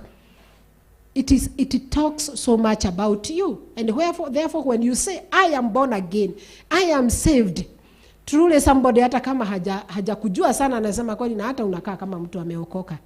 Bwana Yesu asifiwe. So hiyo word unamalizia, kuna mtu alikuwa ameisoma hapo mbeleni, lakini kuna mtu hata kumwangalia tu hivi unauliza aliohonokio kweli. Bwana Yesu asifiwe. So it is good to show the good character of somebody who has been forgiven the sin by the Lord Jesus Christ. Bwana Yesu asifiwe. Wacha tuendelee tuone hapo. Now, Act 14 verse 15 natuambia ya kwamba to turn from worldly thing to spiritual things. Hii ndio shida ambayo tuko nayo. Bwana Yesu asifiwe. Because we want to say that we have been forgiven, we have repented, but we do not want to live the world. Tunataka tukae tu na dunia na mambo ya dunia. Bwana Yesu asifiwe. But when we are converted, it means that we were in the world thing. Tulikuwa katika mambo ya dunia hii. Bwana Yesu asifiwe. Lakini sasa kwa sababu tumeokoka na tumetubu dhambi zetu, tumebadilishwa na Yesu, we turn na tunaanza kufocus na kutazama mambo ya rohoni. Bwana Yesu asifiwe. Now, this is the challenge that many youths and teenagers have, because we are unable to control ourselves when it comes to world things and the spiritual things. Bwana Yesu asifiwe. It is true, we can't do it on our own. But we need to understand that when we are born again, we get the Holy Spirit in us, who indwell in us. Anakaa ndani yetu. The Holy Spirit anaishi ndani yetu. Wakati umemkubali Yesu Kristo, na ukumbuke vile aliambia wanafunzi wake, I will not leave you like the orphan. I will send for you a helper. And in the day of Pentecost, the Holy Spirit came and he indwell in us who believe. Bwana Yesu asifiwe. So when you get born again, you do not live alone, but you have the Spirit of God in you to do what? To help you to overcome the world things and the world desires. Bwana Yesu asifiwe. Otherwise, without the Holy Spirit, utakaa maisha kama kawaida. Bwana Yesu asifiwe. Hutaweza kujicontrol. And therefore it is good, if you are born again, don't forget to invite the Holy Spirit in you and to give him space in you so that he may help you to do things according to the word of God. Alone hautaweza. Bwana Yesu asifiwe.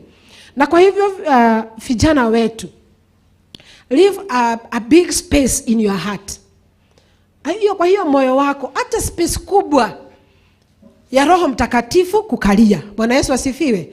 Na Roho Mtakatifu kukaa, kwa sababu katika yeye kukaa ndani yako ndiye atakusaidia. In fact, hautaweza kujiepuka hao vijana mko na wao shule wanakunywa bangi.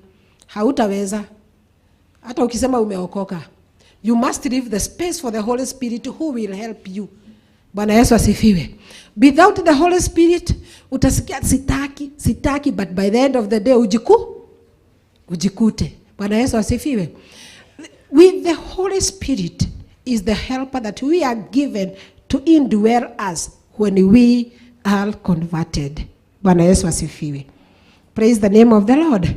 So, it is a big challenge to overcome the world. But with the Holy Spirit, we are able to overcome the world. Bwana Yesu asifiwe. Si utatia bidii ku overcome ulimwengu huu na mambo yake. Bwana Yesu asifiwe. Utatia bidii kwa hayo mambo. Bwana Yesu asifiwe. Na ninaomba ya kwamba Roho Mtakatifu atakusaidia katika jina la Yesu. Bwana Yesu asifiwe. 1 Thessalonians chapter 1 verse 9. 1 Thessalonians chapter 1 verse 9. Tuone what we are to what we turn away from. We have said we turn from the darkness to light. We turn from what else? Bwana Yesu asifiwe. We turn from the power of Satan to the power of God. We turn from the worldly thing to spiritual thing when we are converted. Bwana Yesu asifiwe. 1 Thessalonians verse 9. Chapter 1 verse 9.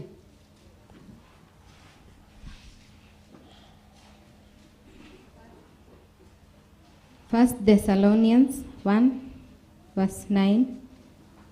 For they themselves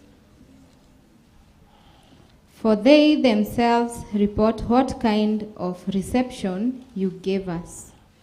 They will tell how you turned to God from idols to serve the living and true God. Amen. Bwana asifiwe. Praise the name of the Lord. Huko nyuma tuko pamoja. Amen. How you turned from the false God to the true living God. Bwana Yesu asifiwe. Before repentance, we follow Satan. We follow the worldly thing. We follow the wrong direction. Bwana Yesu asifiwe. But after hearing the gospel, accepting it, and transforming us, we now start following the true living God. Bwana Yesu asifiwe. Praise the name of the Lord. Bwana Yesu asifiwe. Mpaka hapo tuko pamoja. Unaelewa na hii safari ya wokovu. Usibaki na ule msemo tu na nimeokoka. Na usibaki ya kwamba huwezi tetea injili hii. Bwana Yesu asifiwe. Because salvation came for all of us. For all of us. Hakuna mtu ambaye hako entitled to salvation. But kuna wale wanaamua kukataa. Bwana Yesu asifiwe. Praise the name of the Lord. Now, John chapter 3 verse 18 to 19. John chapter 3 verse 18 to 19. Tusomee hayo maneno ya Yesu.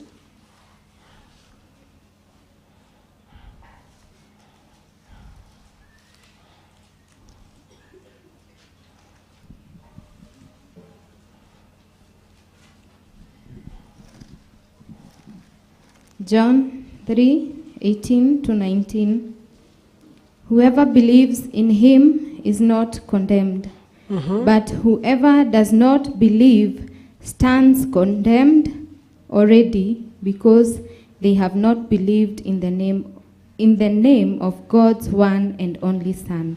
Verse 19. This is the verdict. Light has come into the world, but people loved darkness instead of light, because their deeds were evil. Amen. Bwana Yesu asifiwe. So, those who have believed, remember Act 16:31. Believe in the Lord Jesus Christ and you'll be saved. Those who do not believe, they are condemned. Bwana Yesu asifiwe. Those who do not believe, they are condemned. Tunaambiwa ya kwamba there are people who rejoice or who feel good when they are in their state of darkness. Wao hawajali, wako huko na wanafurahia. Bwana Yesu asifiwe. But what will happen to them? They will be condemned. Let me tell you, God is the judge of all mankind. God is the judge of all mankind, when you are living in a state of sin, you refuse or you fail to repent, then our God will judge you. You will be judged. Bwana Yesu asifiwe. So, watu wengi huwa wanasema ya kwamba hasa wale hawataki hii injili. Wanasikia tu wale. So tumeambiwa there are those who feel good when they are living in darkness. Wao watu ambao wanakaa katika hiyo hali ya dhambi, kutenda mabaya, they don't care.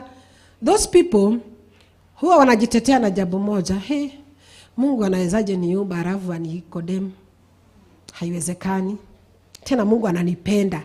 Hawezi tu. Mungu anawezaje tukurukutu? Ushawaisikia mtu akisema Mungu anawezaje umba mtu kweli alafu amchome? Haiwezekani. Wanaangalia wanasema huyu Mungu mnasemanga ni upendo. Anawezaje nipenda anichome? Bwana Yesu asifiwe. Let me tell you one thing. God is a just God. Is a God who is very just. Bwana Yesu asifiwe. And because of that, he loves us so much. God loves us so much. In fact, the Bible says that God is love. Yeye mwenyewe ni upendo. And therefore, anatupenda zaidi. Na ndio sababu in John chapter 3 verse 16 inasema ya kwamba for God so loved the world that he gave his only begotten son, that whoever believes in him will not perish but will have everlasting life. Bwana Yesu asifiwe. So through that verse, God is demonstrating his love to us. Bwana Yesu asifiwe. Anatuonyesha upendo ambao anatupenda nao, ya kwamba aliona the mankind that I created, I love him, will perish. Bwana Yesu asifiwe. But what happened?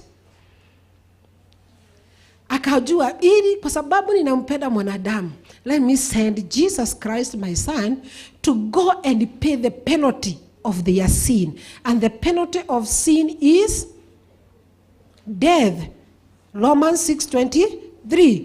For the wages of sin is death, but the gift of God is eternal life in Christ Jesus. Bwana Yesu asifiwe. So God, because of his love, because of his mercy, because of the way he loved us, he sent his son Jesus Christ. Bwana Yesu asifiwe. Alipotuletea Yesu Kristo. Now it is about me, it is about you. Believe in Jesus Christ if you want the salvation of our Lord Jesus Christ. Otherwise, if you don't believe in Jesus Christ, our God is very just. He will punish sin. Bwana Yesu asifiwe. Mungu ataadhibu dhambi. He will, and he says that where? In Exodus somewhere. Bwana Yesu asifiwe. Acha niangalie ni wapi.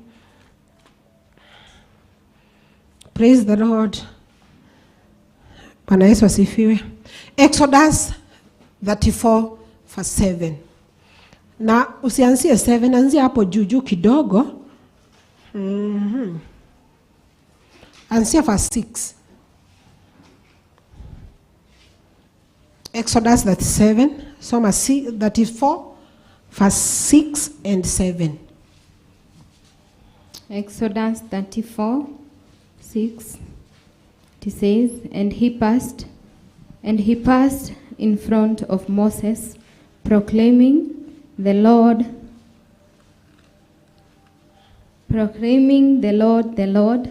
the compassionate and gracious God, slow to anger, abounding in love and faithfulness. Verse 7, maintaining love to thousands and forgiving wickedness, rebellion, and sin. Yet he does not leave the guilty unpunished.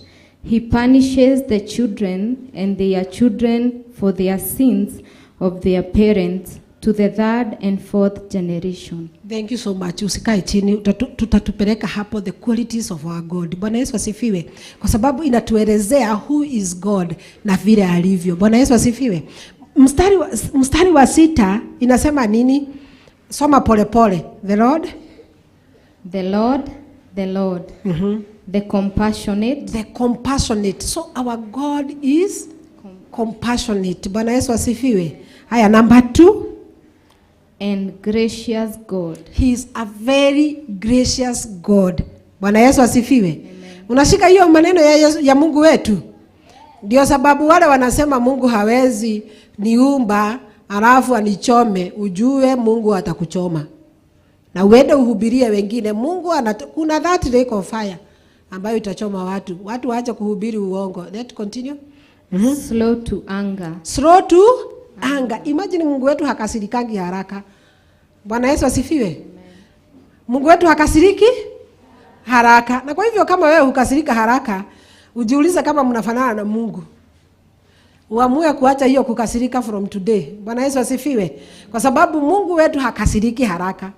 Hata umfanyie nini. Lakini sisi tuko na kale kitu kanachemkanga ndani yetu. Mtu akijaribu akukanyange tu hivyo, anaona rangi zako zote kamili. Bwana Yesu asifiwe. Situige kuwa kama Mungu na tuache hiyo anga katika jina la Yesu.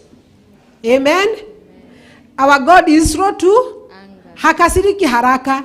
Kwa hivyo usidhani hiyo dhambi ulitenda jana na juzi na mwaka uliopita, kama hujaona omba msamaha, usione kama Mungu hata kusamehe. Hakasiriki. Bado anakupatia time ujiunde, ujirudie, uende kwake. Bwana Yesu asifiwe. Aya, slow to anger. Abounding in love and faithfulness. Abounding in love and faithfulness. Bwana Yesu asifiwe. Huyo ndiye Mungu wetu. Mwaminifu na upendo mwingi. Unaona vile mtoto anakubatiwa na mama yake anasikia vizuri. Just imagine that is how God anatushika. Bwana Yesu asifiwe. In love, in faithfulness. Hataki kujali uko na matope kiasi gani. When you come to God, he embraces you. Bwana Yesu asifiwe. Hata kama uko na uchafu kiasi gani, he just embraces you. Hajiangalii kama utamchafua, lakini kuhold. Bwana Yesu asifiwe. So our God loves us. Continue. Maintaining love to thousands. Maintaining love to thousands and thousands. Bwana Yesu asifiwe. Yes. And forgiving wickedness. And forgiving wickedness. Rebellion and sin. Imagine atusamehe hiyo yote. The wickedness, dhambi, hiyo upotofu, hiyo maneno yote tulisema. When you go to him, he is ready to embrace you and forgive you. Bwana Yesu asifiwe. But yet he does not leave the guilty unpunished. Hallelujah. Amen. Umesikia hiyo? Thank you. Yet he does not leave the guilt unpunished. Hiyo dhambi kama hautatumbu, kama hutarepent, it must, God is very just, has to punish it. Bwana Yesu asifiwe. Na ndio sababu akatutetea Yesu Kristo ambaye alitukomboa kwa damu yake, ili tukienda kwake tunapokea msamaha wa dhambi. Bwana Yesu asifiwe. Praise the name of the Lord. Amen. God is good. Now tumefika that God is a judge. When you repent from sin and make the decision from the sinful way, it establishes a relationship with God. Now mnaanza kupatana na Mungu wako. Bwana Yesu asifiwe. Mnakuwa friends with God. You have left your ways, the bad ways. Umeacha njia zote mbaya na unakuja mnafanya urafiki na Mungu na unaanza kufanya maisha mapya. Bwana Yesu asifiwe. And now you can say truly I am a child of God bila kuogopa. Bwana Yesu asifiwe. John chapter 1 verse 14. Is it 14 or 12 hapo? John chapter 1.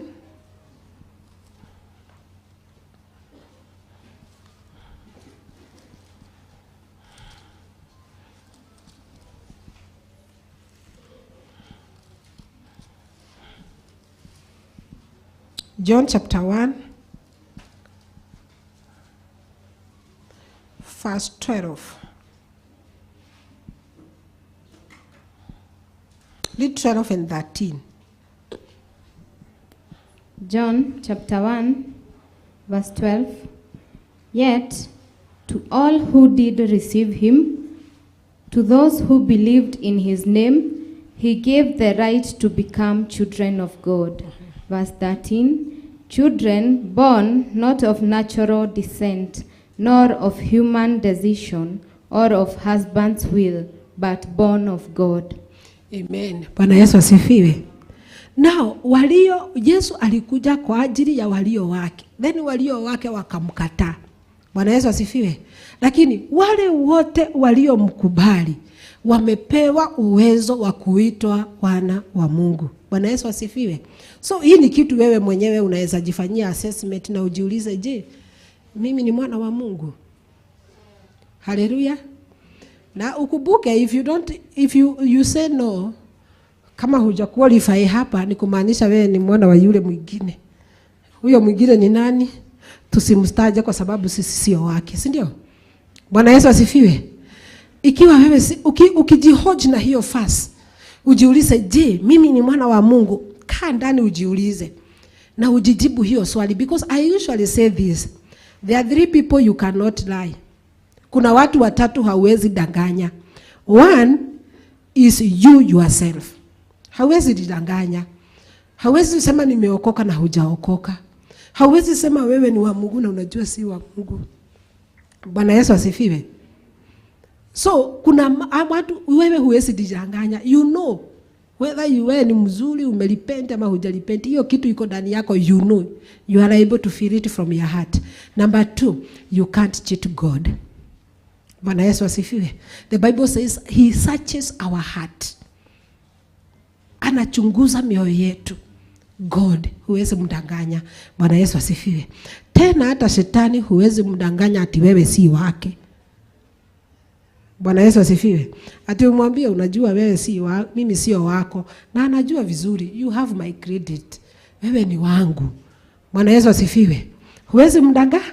So those 3 people, you can't cheat yourself, God and Satan. No way you can cheat them when it comes to the matter of salvation. Whether you are born again or not, unajua. The Lord knows and the devil knows. Bwana Yesu asifiwe. Kwa sababu shetani si lazima ajue watu wake, na Mungu anajua watu wake, and you yourself, you know where you belong. Bwana Yesu asifiwe. So listen here. The penalties of unrepented sin is both physical and spiritual death. Bwana Yesu asifiwe. The penalties of unrepented sin are both physical and spiritual death. Bwana Yesu asifiwe. How? Ni kwa sababu hivi, hujaokoka.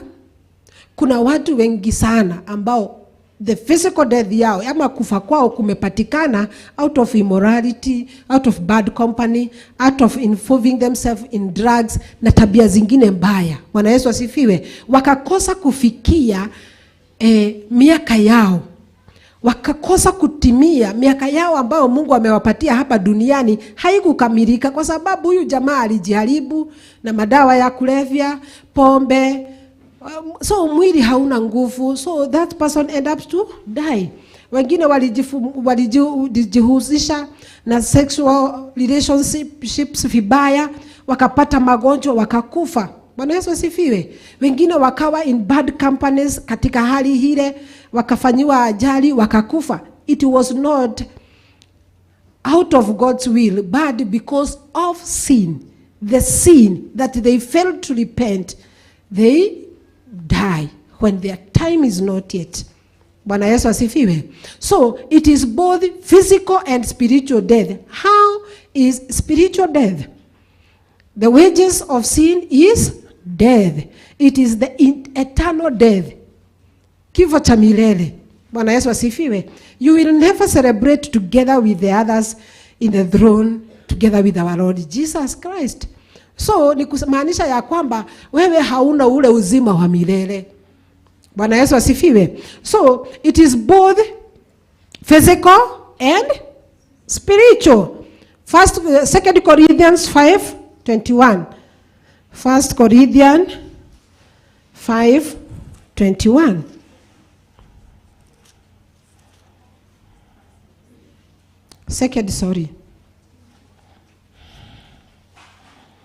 Second Corinthians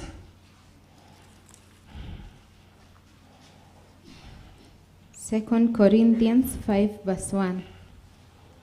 For we know that if the earthly tent we live... No, it's not verse 1, 21, sorry. 2 Corinthians chapter 5 verse 21. God made him who had no sin to be sin for us, so that in him we might become the righteousness of God. Amen. Bwana Yesu asifiwe. Praise the name of the Lord. Yet God made him who had no sin to take our sins. Bwana Yesu asifiwe. Yesu Kristo mwenyewe hakuwa na dhambi yoyote. Bwana Yesu asifiwe. Lakini kupitia kwa kifo chake pale msalabani akatupembea dhambi zetu zote. Hallelujah. So us who are with sin, tukipeleka pale msalabani, tunakaa a free life without sin. Bwana Yesu asifiwe. So that Jesus Christ himself paid for our penalty. Bwana Yesu asifiwe. Yeye alitukufia msalabani. Bwana Yesu asifiwe. Na because Jesus died for our sin, if you believe in him, then you are not condemned. Hallelujah. Wewe sio wa kuisha milele. Just like the way Jesus carried our sin, died at the cross for us, after 3 days he rose again. The way even us, when we sleep in this body, we will rise again, because Christ also rose again. Bwana Yesu asifiwe. Na huo ndio utamu wa injili hii. Bwana Yesu asifiwe. Ya kwamba sisi ambao tunayomwamini Yesu Kristo hatutakufa, lakini tutafufuka pamoja na Kristo. Bwana Yesu asifiwe. We are entitled to have the everlasting life. Bwana Yesu asifiwe. Mahali Yesu anasema nimeenda kuandalia makao, ili mahali nilipo na wewe uwepo. Bwana Yesu asifiwe. Imagine where Christ is today ukiwa pale. Bwana Yesu asifiwe.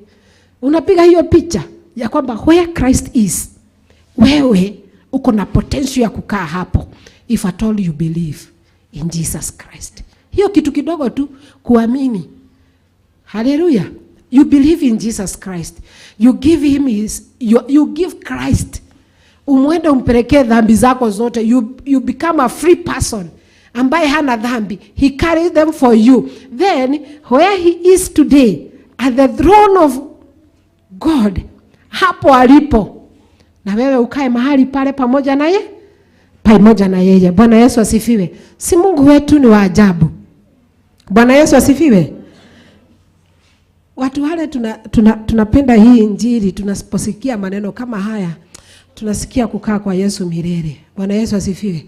Kwa sababu wachani niwaambie kitu kimoja. Bwana Yesu asifiwe. Kuna wimbo unaoimbwa. Bwana Yesu asifiwe. Niwaibie huo wimbo. Wacha nitengeneze sauti. Na kweli modo toidoi na doidoi tiwega tatoire toi na dioi na diamenyaga te dioi. Bwana Yesu asifiwe. Ya kwamba mtu ambaye hajui na hajui yeye hajui, hiyo ni kitu mbaya. Bwana Yesu asifiwe.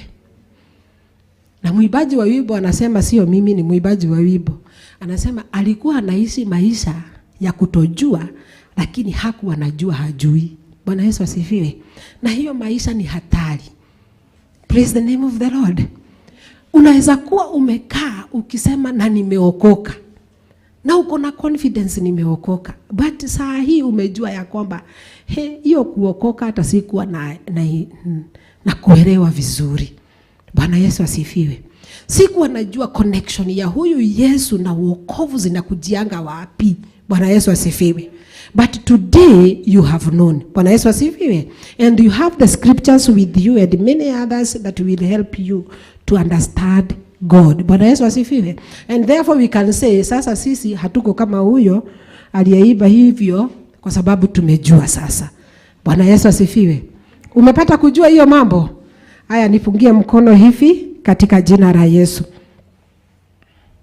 If you believe that Jesus Christ died for your sin, you have accepted repentance, then it means that you are saved. Bwana Yesu asifiwe. Bwana Yesu asifiwe. Wokovu huwa tunaosema ya kwamba Bwana ametupa wokovu. Wokovu baada ya kurepent ni kitu ambacho hatukugharimia. Bwana Yesu asifiwe. Hatukufanyia kazi. Hakuna kazi unatakiwa uende ufanye. Hakuna kibarua unatakiwa uamkie asubuhi ufanye. Bwana Yesu asifiwe. Hallelujah. Because some people have confused this salvation with the work they do. Bwana Yesu asifiwe. Unafikiria ya kwamba nikiwa mtu mzuri wakuja asubuhi kanisa nifagie, nifagie, nipange viti, nipanguze, then nimeokoka. Bwana Yesu asifiwe. Nimepata wokovu. You can do all that without repentance, you are not known by God. Bwana Yesu asifiwe. Hata wakati mwingine, let me tell you, hata wakati mwingine, the praise and the singing that we do in the church. Bwana Yesu asifiwe.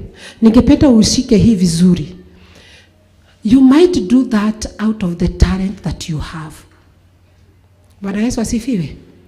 You might find yourself, you are praising, you are worshiping, but ni talent.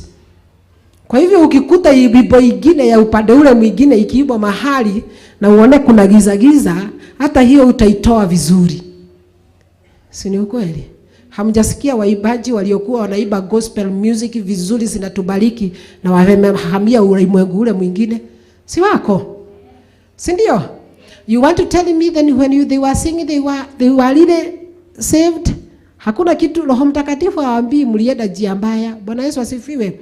So it is good to know that what you do, the works that you do, the what you do in the church, the good things you do in your school, the good things you do there, they are good, yes.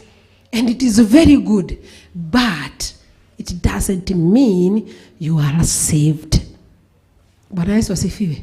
It doesn't mean you are saved. What entitles you to know that you are saved is believe in Jesus Christ, that he died for my sin. He rose from the dead. He is seated at the Father's right hand. He will come back for me. And one day I will sit where he is. That is what to mean that you are saved. Bwana Yesu asifiwe. Na kuwa na imani na hayo maneno. Na kuyafuata. Na kuwa kabisa unaamini that this is Jesus Christ who died for me. And therefore, you will do everything to praise the one who saved you. Bwana Yesu asifiwe. Chochote utakachokifanya, na wakati unasikia ya kwamba si tunatenda dhambi, wakati mwingine unasikia kale kukasirika kumekuja, matusi umetonga kidogo. Bwana Yesu asifiwe. Aya, kanale ama honoku mati koraga ule mwaka kaundu kaimira kaigwa no arekia kiugo ugethwa. Bwana Yesu asifiwe. Ama unatumwa na mzazi na huko ndani unasikia umemtukana. Inyo mule special. Bwana Yesu asifiwe. Huamshagu asubuhi na mama yako ukiwa kwa blanketi unamtukana matukano yote nijokire de sukuru nako kumuzijokire nini. Si unasemanyanga hivyo tu ukiwa hapo, lakini ukiwa pale ukiwaza hiyo maneno na kupuka gaide muhonoku. Bwana Yesu asifiwe. Hallelujah. So hayo mambo wakati you realize that you have done wrong, the Spirit of God who is in you anakusaidia kujua ya kwamba hakika nimekosea. Na immediately you turn to God and you tell God, forgive me. Bwana Yesu asifiwe. Huo ndio utamu wa kuwa umeokoka. Because every sin you commit, The Holy Spirit has to come and tell you, no menya ni wehia, no menya uguo ni uru. Bwana Yesu asifiwe. Na sio mtu anakuambia, but in you you feel that I have done wrong. Nimekosea. Bwana Yesu asifiwe. Hata mkiwa pale ujipate ya kwamba wale vijana marafiki wako na nini wamekupatia kamoja, ufanye nini? Ufanye nini? Upa? Baada ya hiyo you feel guilty. You feel guilty. Na wao tu wako sawa. Hawana stress, unashindwa yali. Hawasikii kama mimi nasikia guilty, lakini wao wako sawa. Why? Because you have something in you that is they don't have. You have the Holy Ghost in you that they do not have. Bwana Yesu asifiwe. And the Holy Ghost ni anakuambia ya kwamba unajua hii mwili ni yangu, hapa ndipo ninakaa. Sasa unaniharibu na hiyo moshi kwa nini? Bwana Yesu asifiwe. So anakuambia moshi inaniharibiki, tafadhali wachana na kamoshi. Bwana Yesu asifiwe. Hallelujah. So the Holy Spirit in us anatuongeresha, anatuambia tunapokosea, and that is the difference between you who is born again and somebody else who is not born again. Tupigie Bwana makofi. Hallelujah. Amen. Now, after tumeokolewa, sisi ni watu wa Mungu, we are justified now, we become God's friend. Bwana Yesu asifiwe. Tunakuwa marafiki wa Mungu. Tunakuwa wapendwa wake. Anasema ya kwamba in the verse that we read Isaiah 43 verse 1. Tusome Isaiah 43 verse 1. That now God names you. Bwana Yesu asifiwe. Verse 1.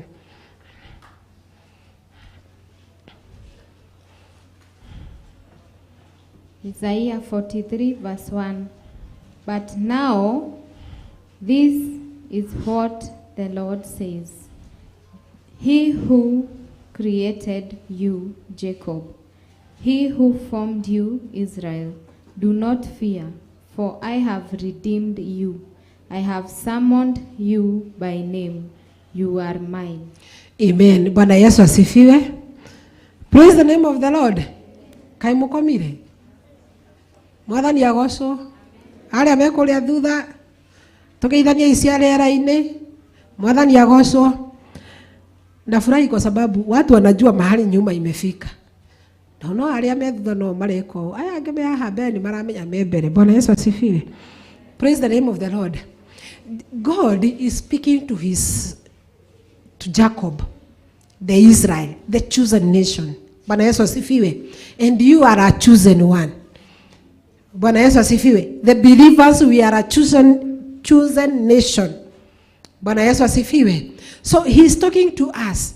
Anatuambia ya kwamba do not fear. I have redeemed you.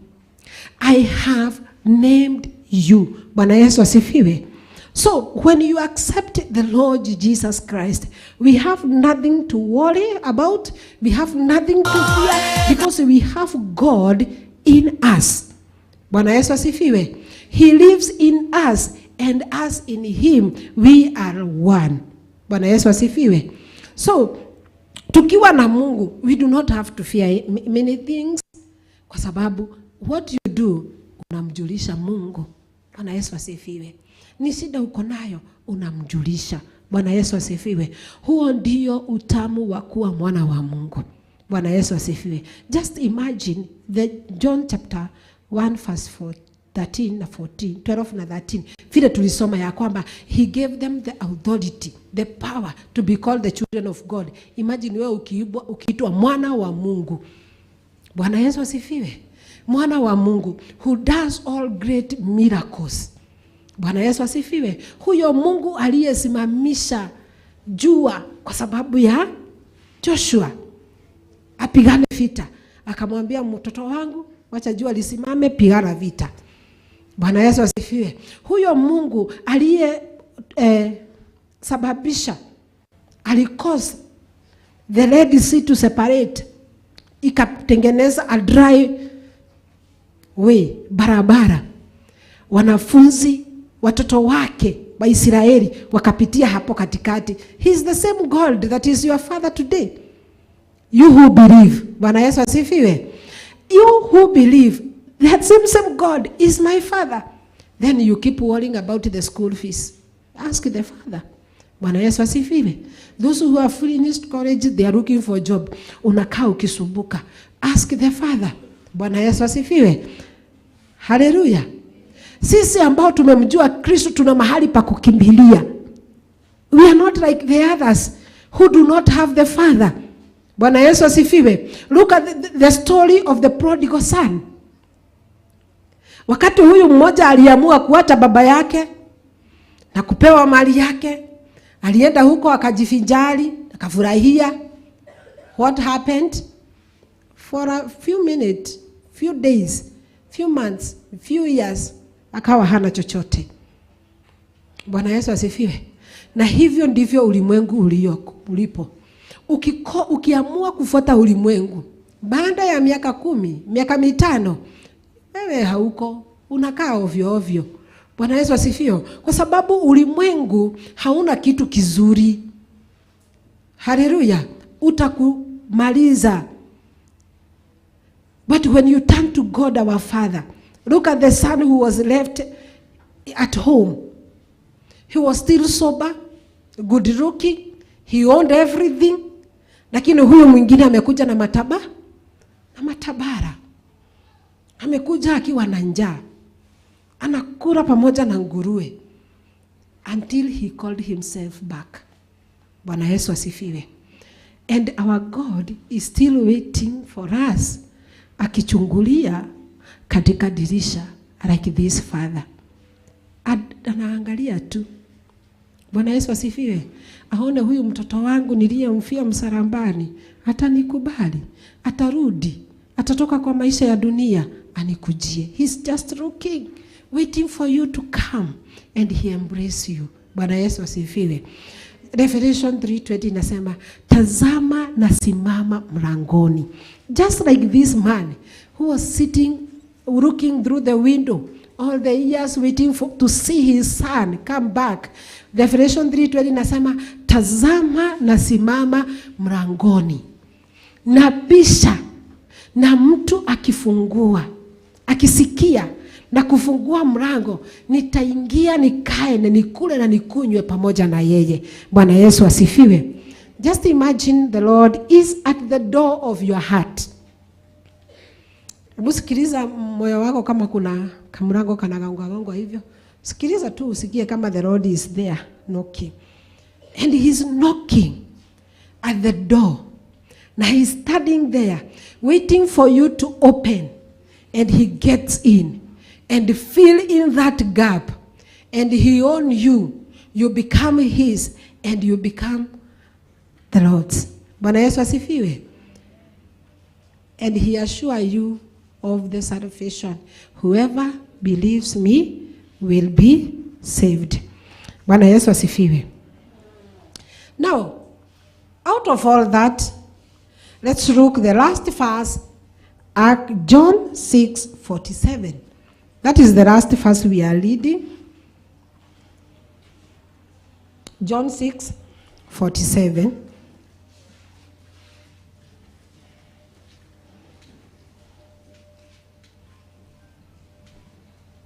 John chapter 6 verse 47. Very truly I tell you, the one who believes has eternal life. Amen. Bwana Yesu asifiwe. Those are the words of Jesus. Truly I tell you. Na hayo maneno tunarudia siku ya leo. Truly, whoever believes has eternal life. Truly who believes has eternal life. Bwana Yesu asifiwe. Ikiwa unaamini, kuna uhakika wa uzima wa milele. Bwana Yesu asifiwe. Chapter yako haitaishia hapa. There is a life after this. Bwana Yesu asifiwe. na hiyo ndio tunajifunia sana, ya kwamba kuna tumaini baada ya maisha haya. Na tumaini ni kukaa pamoja na Yesu milele na milele. If you believe, truly I tell you, if you believe, you have eternal life. Bwana Yesu asifiwe. Nafikiri sija exhaust yote kuhusu wokovu. There are so many verses, there are so many chapters. Na because of time tunaweza endelea, but I know there us who believe we have eternal life. Bwana Yesu asifiwe. Nao niulize hivi, sasa wewe Yesu akirudi saa kaa hii, nataka ujiulize hii swali na ujijibu, na usijidanganye, na usidanganye Yesu, na usidanganye shetani. Juu hawawezi danganyika. Hawa watu watatu hawawezi fanya nini? Yesu akikuja kama saa hii, unajua alisema atakuja kama mwizi. So tunaweza kumuona hapa dakika pa, ama tukiwa tumelala. Akikuja, mtaenda na yeye mbinguni. Bwana Yesu asifiwe. Mwathani yagoso. Aya meha habere mwathani yagoso. Jesu angiuka to mothe kana ta ndagika ino ri, no muthi nake kana ungigwa rungu rwa gite kiguo na ndungiiganira no tha icio no uiganire ukihitha. Bwana Yesu asifiwe. Yesu akija kama sahi, do you have confidence to say that truly, according to what we have learned, that I can go with Jesus? Bwana Yesu asifiwe. If you do not have that confidence to say that, yes, I can go with Jesus, then know that the Lord is at the door of your heart. To freely is knocking. And he is waiting for you to open the door of your heart. He comes in and dwells together with you. Bwana Yesu asifiwe. Praise the name of the Lord. And our Lord, we have learned from Exodus 34 that our God forgives sin, forgives wickedness, he forgives everything. Na Mungu si kama mwanadamu atakwambia nimekusamehe lakini sitawaisahau. Mungu akikusamehe anasamehe na hiyo chapter inaisha. Bwana Yesu asifiwe. So you have a chance to open your heart unto our Lord Jesus Christ. Ili akikuja, all of us who are here in this conference, Bwana Yesu asifiwe. Amen. Watu watakuja kututafuta washindwe tulienda wapi, lakini watapata habari. Bwana Yesu asifiwe. And even after that, we are in the right relationship with our God. That we can be called and we can truly say that we are sons of God. Mimi ni mtoto wa Mungu. Without fear. Bwana Yesu asifiwe. Do not fear, I have redeemed you. Bwana Yesu asifiwe. Praise the name of the Lord. Wengi waliposikia injili waliikubali na wakapata kutubu na kuokolewa. Kama ungependa kumpokea huyu Yesu na kusamehewa dhambi, inua mkono wako juu. Tutaomba pamoja na wewe na utaelekezwa na utakuwa uko wewe mtoto wa Mungu. Just raise your hand and do not fear, because that is why God directed you here. Kama ungependa tu kutubu mbele za Bwana na kupata msamaha wa dhambi, inua mkono wako katika jina la Yesu na utapata. Amen. Simama na utukaribia hapa. Tusimame sisi wote. Tusimame mbele za Bwana. Na wale ambao ndugu karibu na wengine ambao wangependa kupeana maisha yao kwa huyu Yesu, ili Yesu akikuja asikuache. Tumshangilie Bwana anapokuja. Na wewe ambao umebaki hapo, do not fear. Do not fear. Karibu katika uzima wa milele.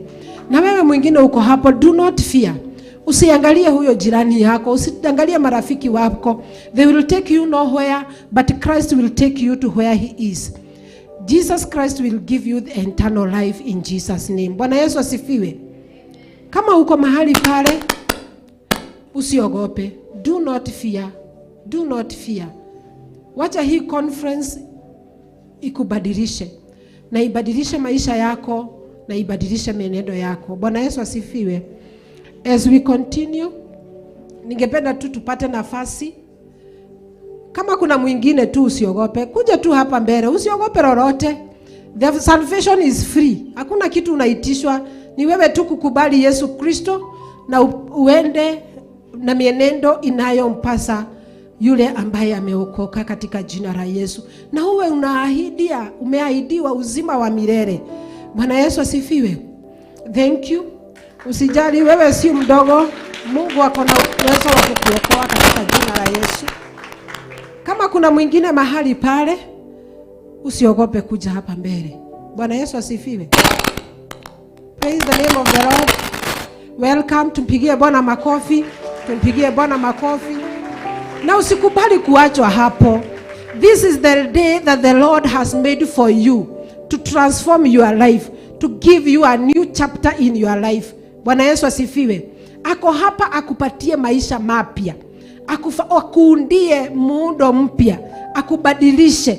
Akutengeneza, akufanye kitu kipya. You be in the right times with God. Don't fear. Bwana Yesu asifiwe. Usiogope. Usiogope. Do not fear. Bwana Yesu asifiwe. Do not fear. Clap for the Lord. Pigia Bwana makofi. Wanaendelea kukuja. Na hata wewe kuja. Usiogope. Kuja, Bwana akubadilishe. Kuja, Bwana akubadilishe. And you will never regret this conference. Maybe the Lord has made it there. Mungu ameandaa hii conference kwa sababu yako. Then ukubali kukadamishwa na shetani hapo, kwa sababu anajua wewe ni uhaki, aendelee kukushika hapo, ukose kutubu. Tokea tu utubu mbele za Bwana katika jina la Yesu. Bwana Yesu asifiwe. Tumpigie Bwana makofi. Tumpigie Bwana makofi wanapotokea, na Mungu anaendelea kutenda miujiza. Come and your life will never be the same again. Tumpigie Bwana makofi. Wewe ambaye umeokoka, pigia Bwana makofi. Endelea kumpigia Bwana makofi. Shukuru Bwana kwa sababu ya wapendwa hawa ambao maisha yao yamepata kubadilika, ambao Bwana amewafanya kuwa marafiki, ambao Bwana ameita watoto wake. Usiachilie kupiga makofi. Shangilia Bwana. Shangilia Bwana. Wakati mmoja ameokoka, mbinguni kunajaa vigelegele na shangwe. Malaika wanashangilia. Sasa unaweza imagine hawa watu, mbingu inaendelea aje? Mbinguni kumejaa shangwe, vigelegele kwa sababu ya watu ambao wameamua kumfuata Yesu. This conference is not in vain. There is God who is doing miracles. There is God who is transforming us, and our life will not be the same again. Endelea kumshangilia Bwana ukimshukuru kwa sababu ya maisha ya hawa. This one will not. Washukuru Bwana kwa sababu ya hawa katika jina la Yesu. Praise the name of the Lord. Tunakushukuru Bwana kwa sababu ya maisha ya hawa wapendwa ambao wamekupenda na wamesikia ujumbe wako, na wameamua ya kwamba wataishi kwako, na wameamua ya kwamba wamekutumikia mfalme wa amani.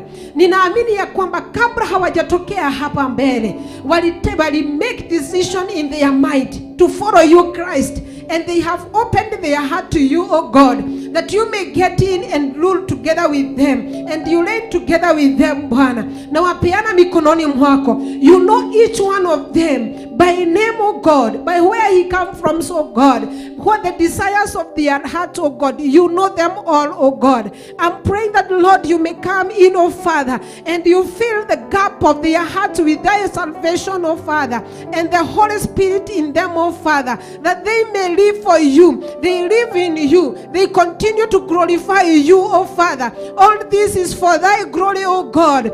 Lord, we give you glory and we give you the honor. We praise you, for you are Lord. No one is like you. Baba, hawa vijana nimewaleta mikononi mwako. Nimetangaza ya kwamba kutoka siku ya leo hawa ni watoto wako kulingana na maandiko. Umesema ya kwamba wale ambao watakuamini na wale waliokuamini wamefanyika watoto wako Bwana. Hawa Mwokozi wameamua kukufuata na kuishi kwako Bwana. Na saa hii Mwokozi tunatangaza ya kwamba hawa ni watoto wako Bwana. Shetani yule amekuwa akiwatawala hana nafasi katika maisha yao tena. Wamejiamulia wao wenyewe kukufuata, kuishi kwako katika jina la Yesu.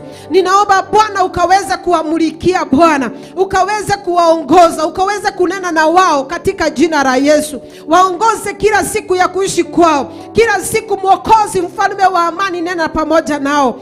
Kuhitaji kwa njia kubwa, mfalme wa Israeli, kwa sababu ni safari mpya wanaanza siku ya leo na wakati huu Bwana. Hii safari wanahitaji Roho wako akawaongoze. Wanahitaji nguvu zako zikaweze kuwafuata, mfalme wa Israeli. Changamoto Bwana wa mabwana ambazo walikuwa wanapitia Mwokozi, wanakutegemea wewe Bwana, ukaweze kuwamalizia changamoto hizi Bwana na kuwapatia ushindi katika jina la Yesu Kristo. Wamekuwa na marafiki, mfalme wa Israeli, ambao Bwana wamekuwa wakiwaendeza vibaya. Jehova, tunakatana na urafiki huu katika jina la Yesu Kristo, na tunaomba Bwana ukawape marafiki wengine wapya katika jina la Yesu. Ni asanti Bwana wetu, kwa sababu kuna jambo jipya unafanya katika mioyo yao na katika maisha yao Bwana. Jehova, amua lile wameamua siku ya leo itasikika, mfalme wa Israeli, na itaonekana katika boma zao Mwokozi. Wazazi wao watashuhudia ya kwamba kweli hawa watoto wamebadilika.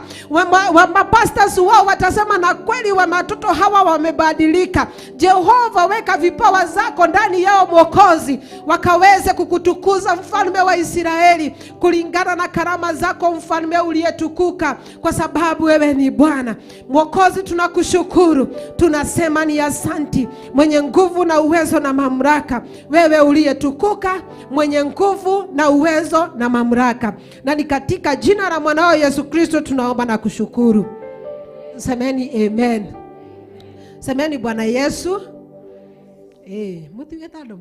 Bwana Yesu, naja kwako. Niokoe. Nisaidie katika safari hii. Siwezi bila wewe. Nimekupa moyo wangu.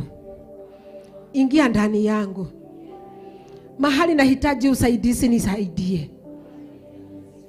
Kila siku ya kuishi kwangu, tembea na mimi. Nimekataa shetani, njia zake ovu, mawazo yake mabaya, marafiki wake ambao hawanifai. Nimewaacha siku ya leo, na nimekata kauli ya kukufuata Yesu na kuishi kwako, kwa sababu wewe ni Bwana. Katika jina la Yesu naomba na kushukuru. Amen. Tupigie Bwana makofi. Amen, amen, amen. Nitaomba mwalimu wetu Gadho atatusaidia kujua vile tutaweza kuelekeza hawa vijana ili tukaweze kuwa mentor. Tungependa tupatane na wao baada ya hii, so sijui tutakaa aje. Utatusaidia katika jina la Yesu. Na kama uko hapo nyuma bado na unafeel ya kwamba ningepeana maisha yako kwa Kristo, it is not late. There is still time yako wewe kupeana maisha yako kwa Yesu katika jina la Yesu. Bwana Yesu asifiwe. Amen. Nashukuru. Bwana wa amani awabariki na kaweze kutenda mema. Tutaendelea katika hii conference pamoja, na Bwana awabariki sana. Amen.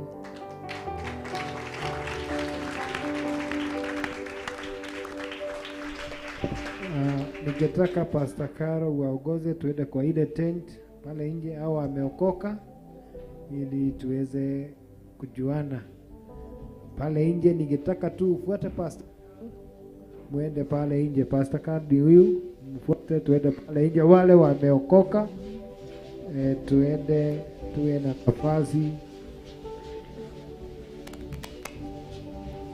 Nataka niwe tu, nachotaka ni wewe tu, haja ya moyo wangu Yesu tu,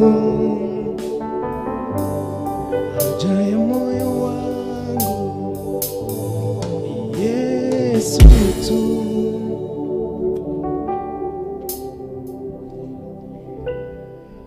Tumpigie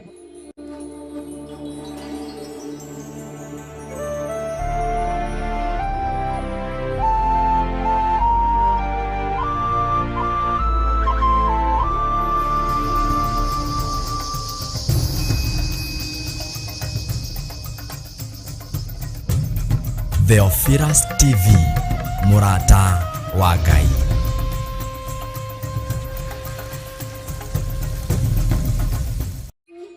Wokovu ni nini? Na tumpigie our facilitator. Tumpigie makofi kwa vile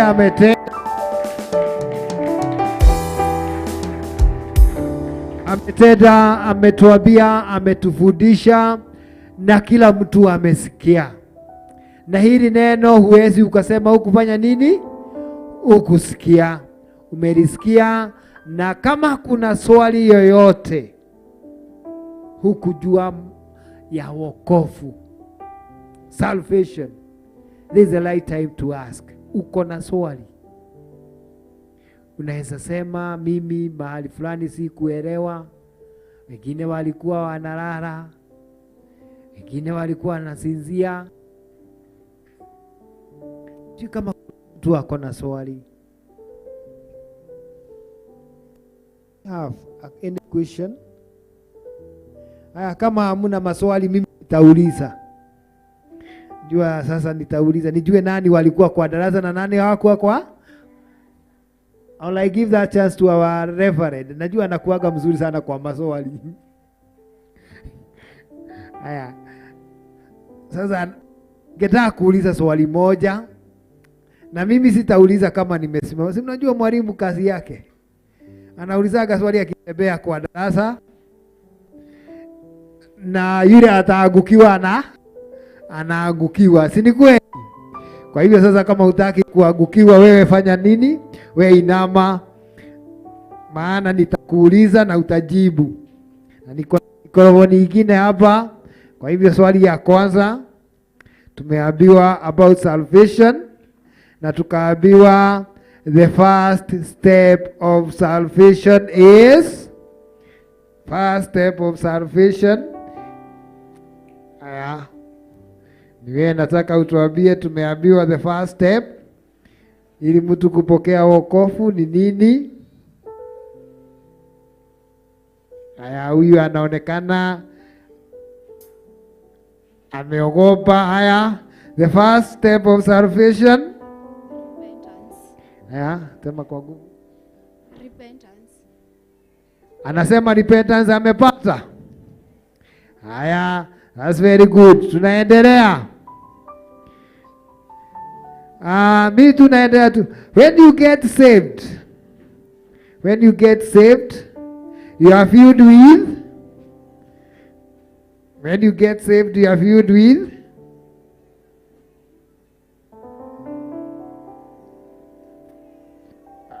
Haya, tunangojea kwako. Haya, utamsaidia ndugu. You are filled with. Ukiokoka unajazwa na.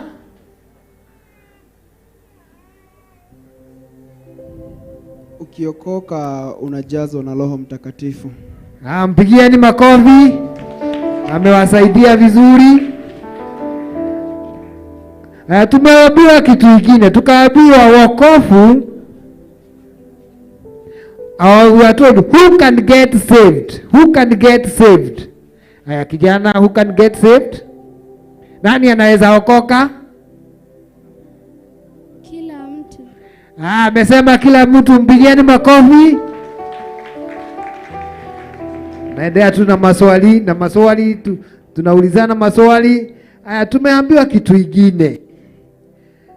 When you get saved, you should always do what? should always, or you should tell who, what do you call that process? When you get saved, you should, tumeambiwa, you should do what? Tumesahau hiyo. We should confess, isn't it? Swali ya mwisho, sitauliza maswali mingi. Swali ya mwisho, we have been told that salvation is, do we buy or do we pay the price? Salvation is,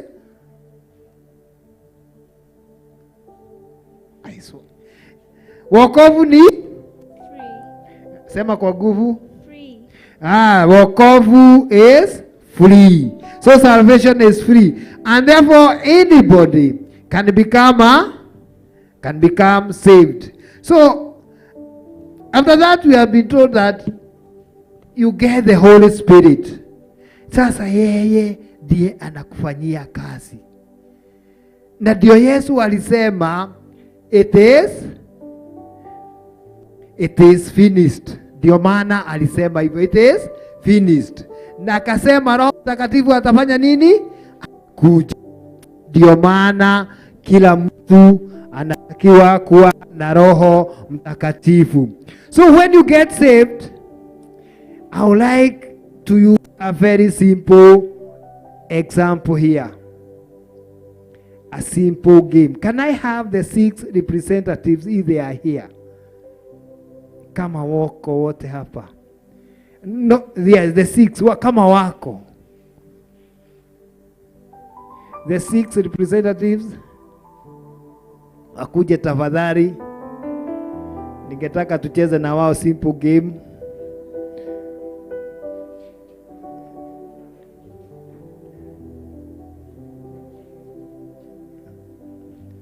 A very simple game. When you get saved, wakati unapewa wokovu, I would like to give them a present here.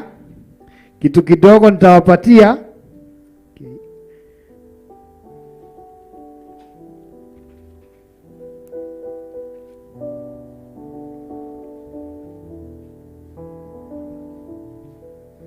I have balloons here with me. Na they are different colors. So wewe ni wa secondary, huyo mwingine wa secondary ni nani? So I'll give them the same color.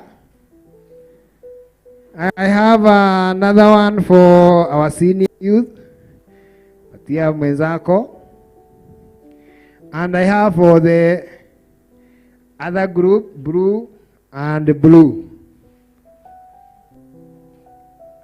It's a very simple game. Unaona hakununua? Si unaona kununua? Mimi ndiye nimewapa, wapatia. Sasa hakuna ambaye amekataa. Si wamekubali? That is about salvation. Wamekubali. Nao kazi iko hapa. Umeokoka. Sasa unasema umeokoka. Si umepokea wokovu eh? Sasa so that others can know that you have been saved. Utatoa ushuhuda. Si ni kweli? Lakini ile ushuhuda nataka utoe ni kupuliza hiyo baruni yako. Hebu ipulize iwe kubwa. So that everybody will see that. Sasa uwezi ukaificha kwa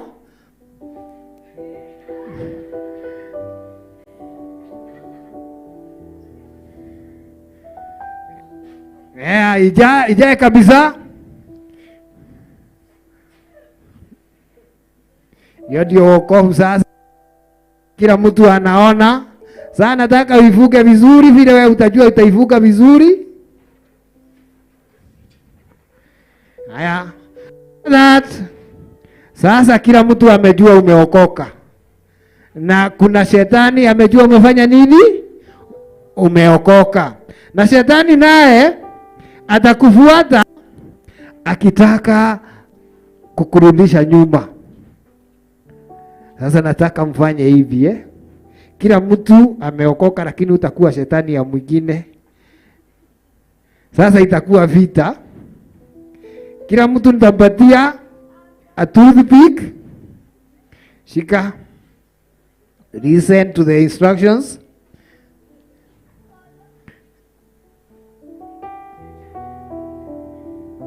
Patia wengine kila mtu moja moja.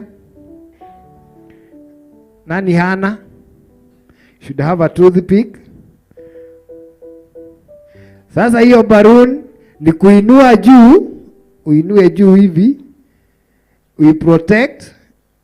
Kwa sababu sasa hiyo partner atakuja na toothpick, aigoge na itapasuka. Sasa ni kazi yako, uchuge yako na uduge ya mwenzako. Mtazunguka hii room hapa, urudi na baruni yako kama itatobolewa. Na uende ukitoboa za wengine. Unajaribu kutoboa wengine? Na ujue ni wokovu sasa unapigania. Yako ikitobolewa unatoka.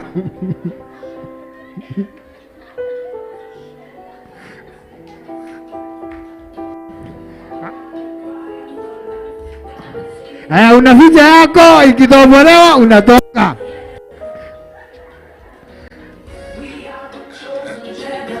Nikuzunguka.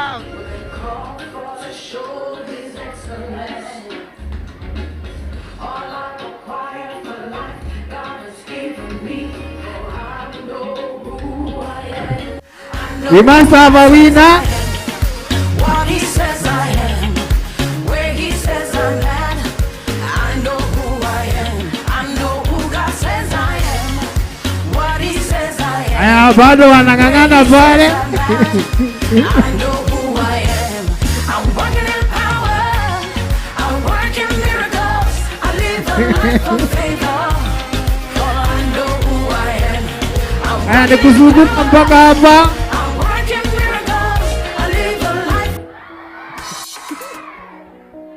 Haya, we have one winner amekuja. Haya, wengine bado hamujafika. The idea ni kuzunguka. Ni kuzunguka mpaka huko nyuma.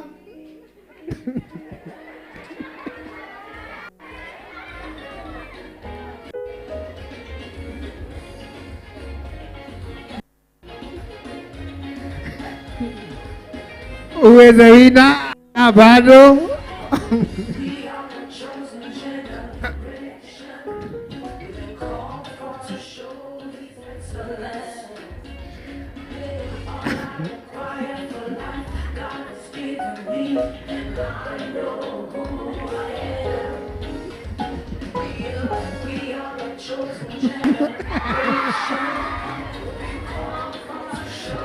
We have two here now, two contestants.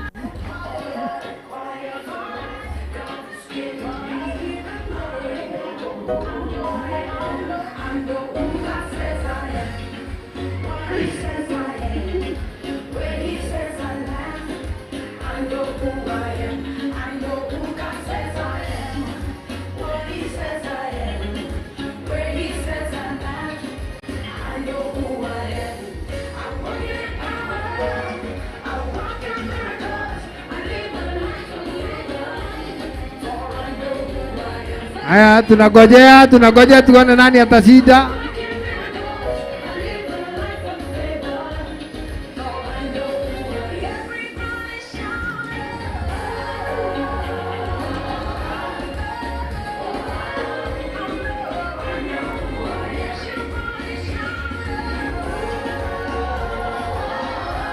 Haya, bado tunaendelea tuone nani atashinda.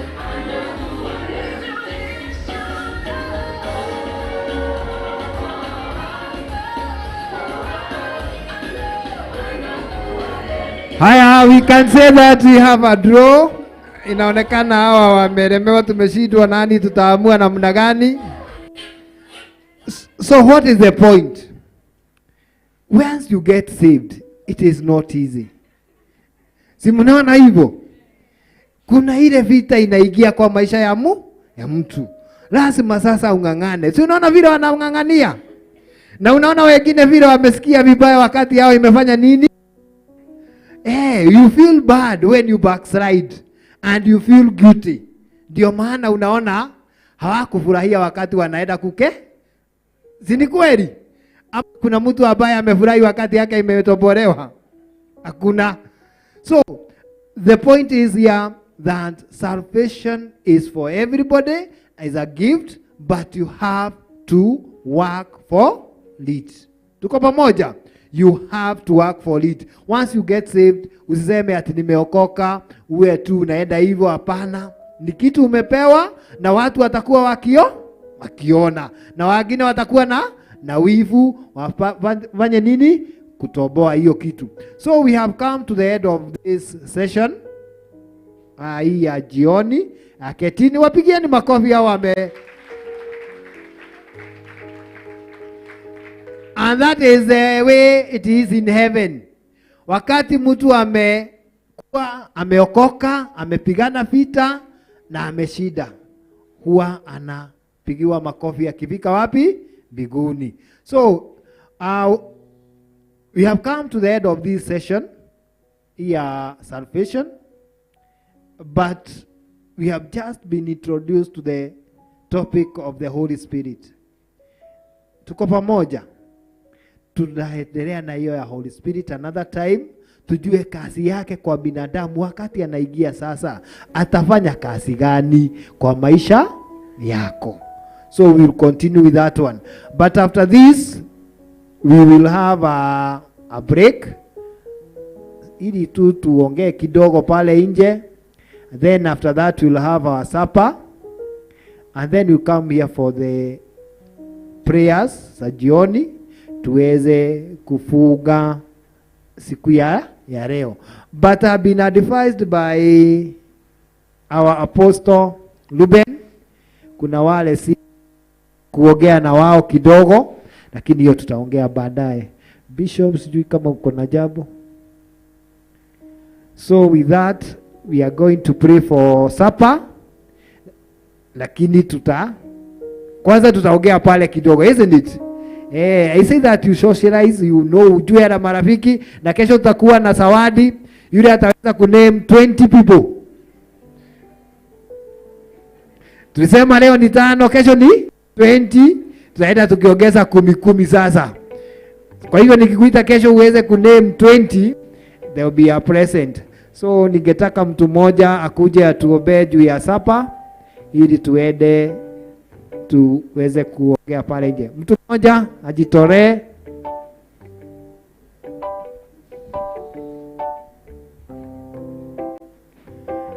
Mtu mmoja ajitolee.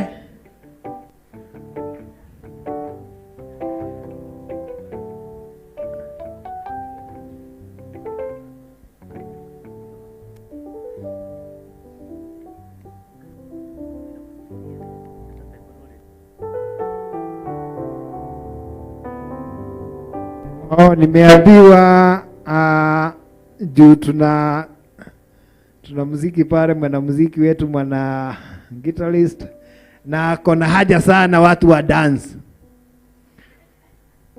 because we are doing practice. On Wednesday we will have a competition. Kwa hivyo sasa ningetaka mu practice, ningetaka sasa tuwekee wimbo tu dance, na tu dance kama watu ambao wanataka kudance.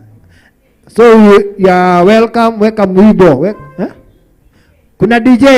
Hata tuna DJ pa. DJ hata amefika. Ile kitu yake ya kukoroga. Sasa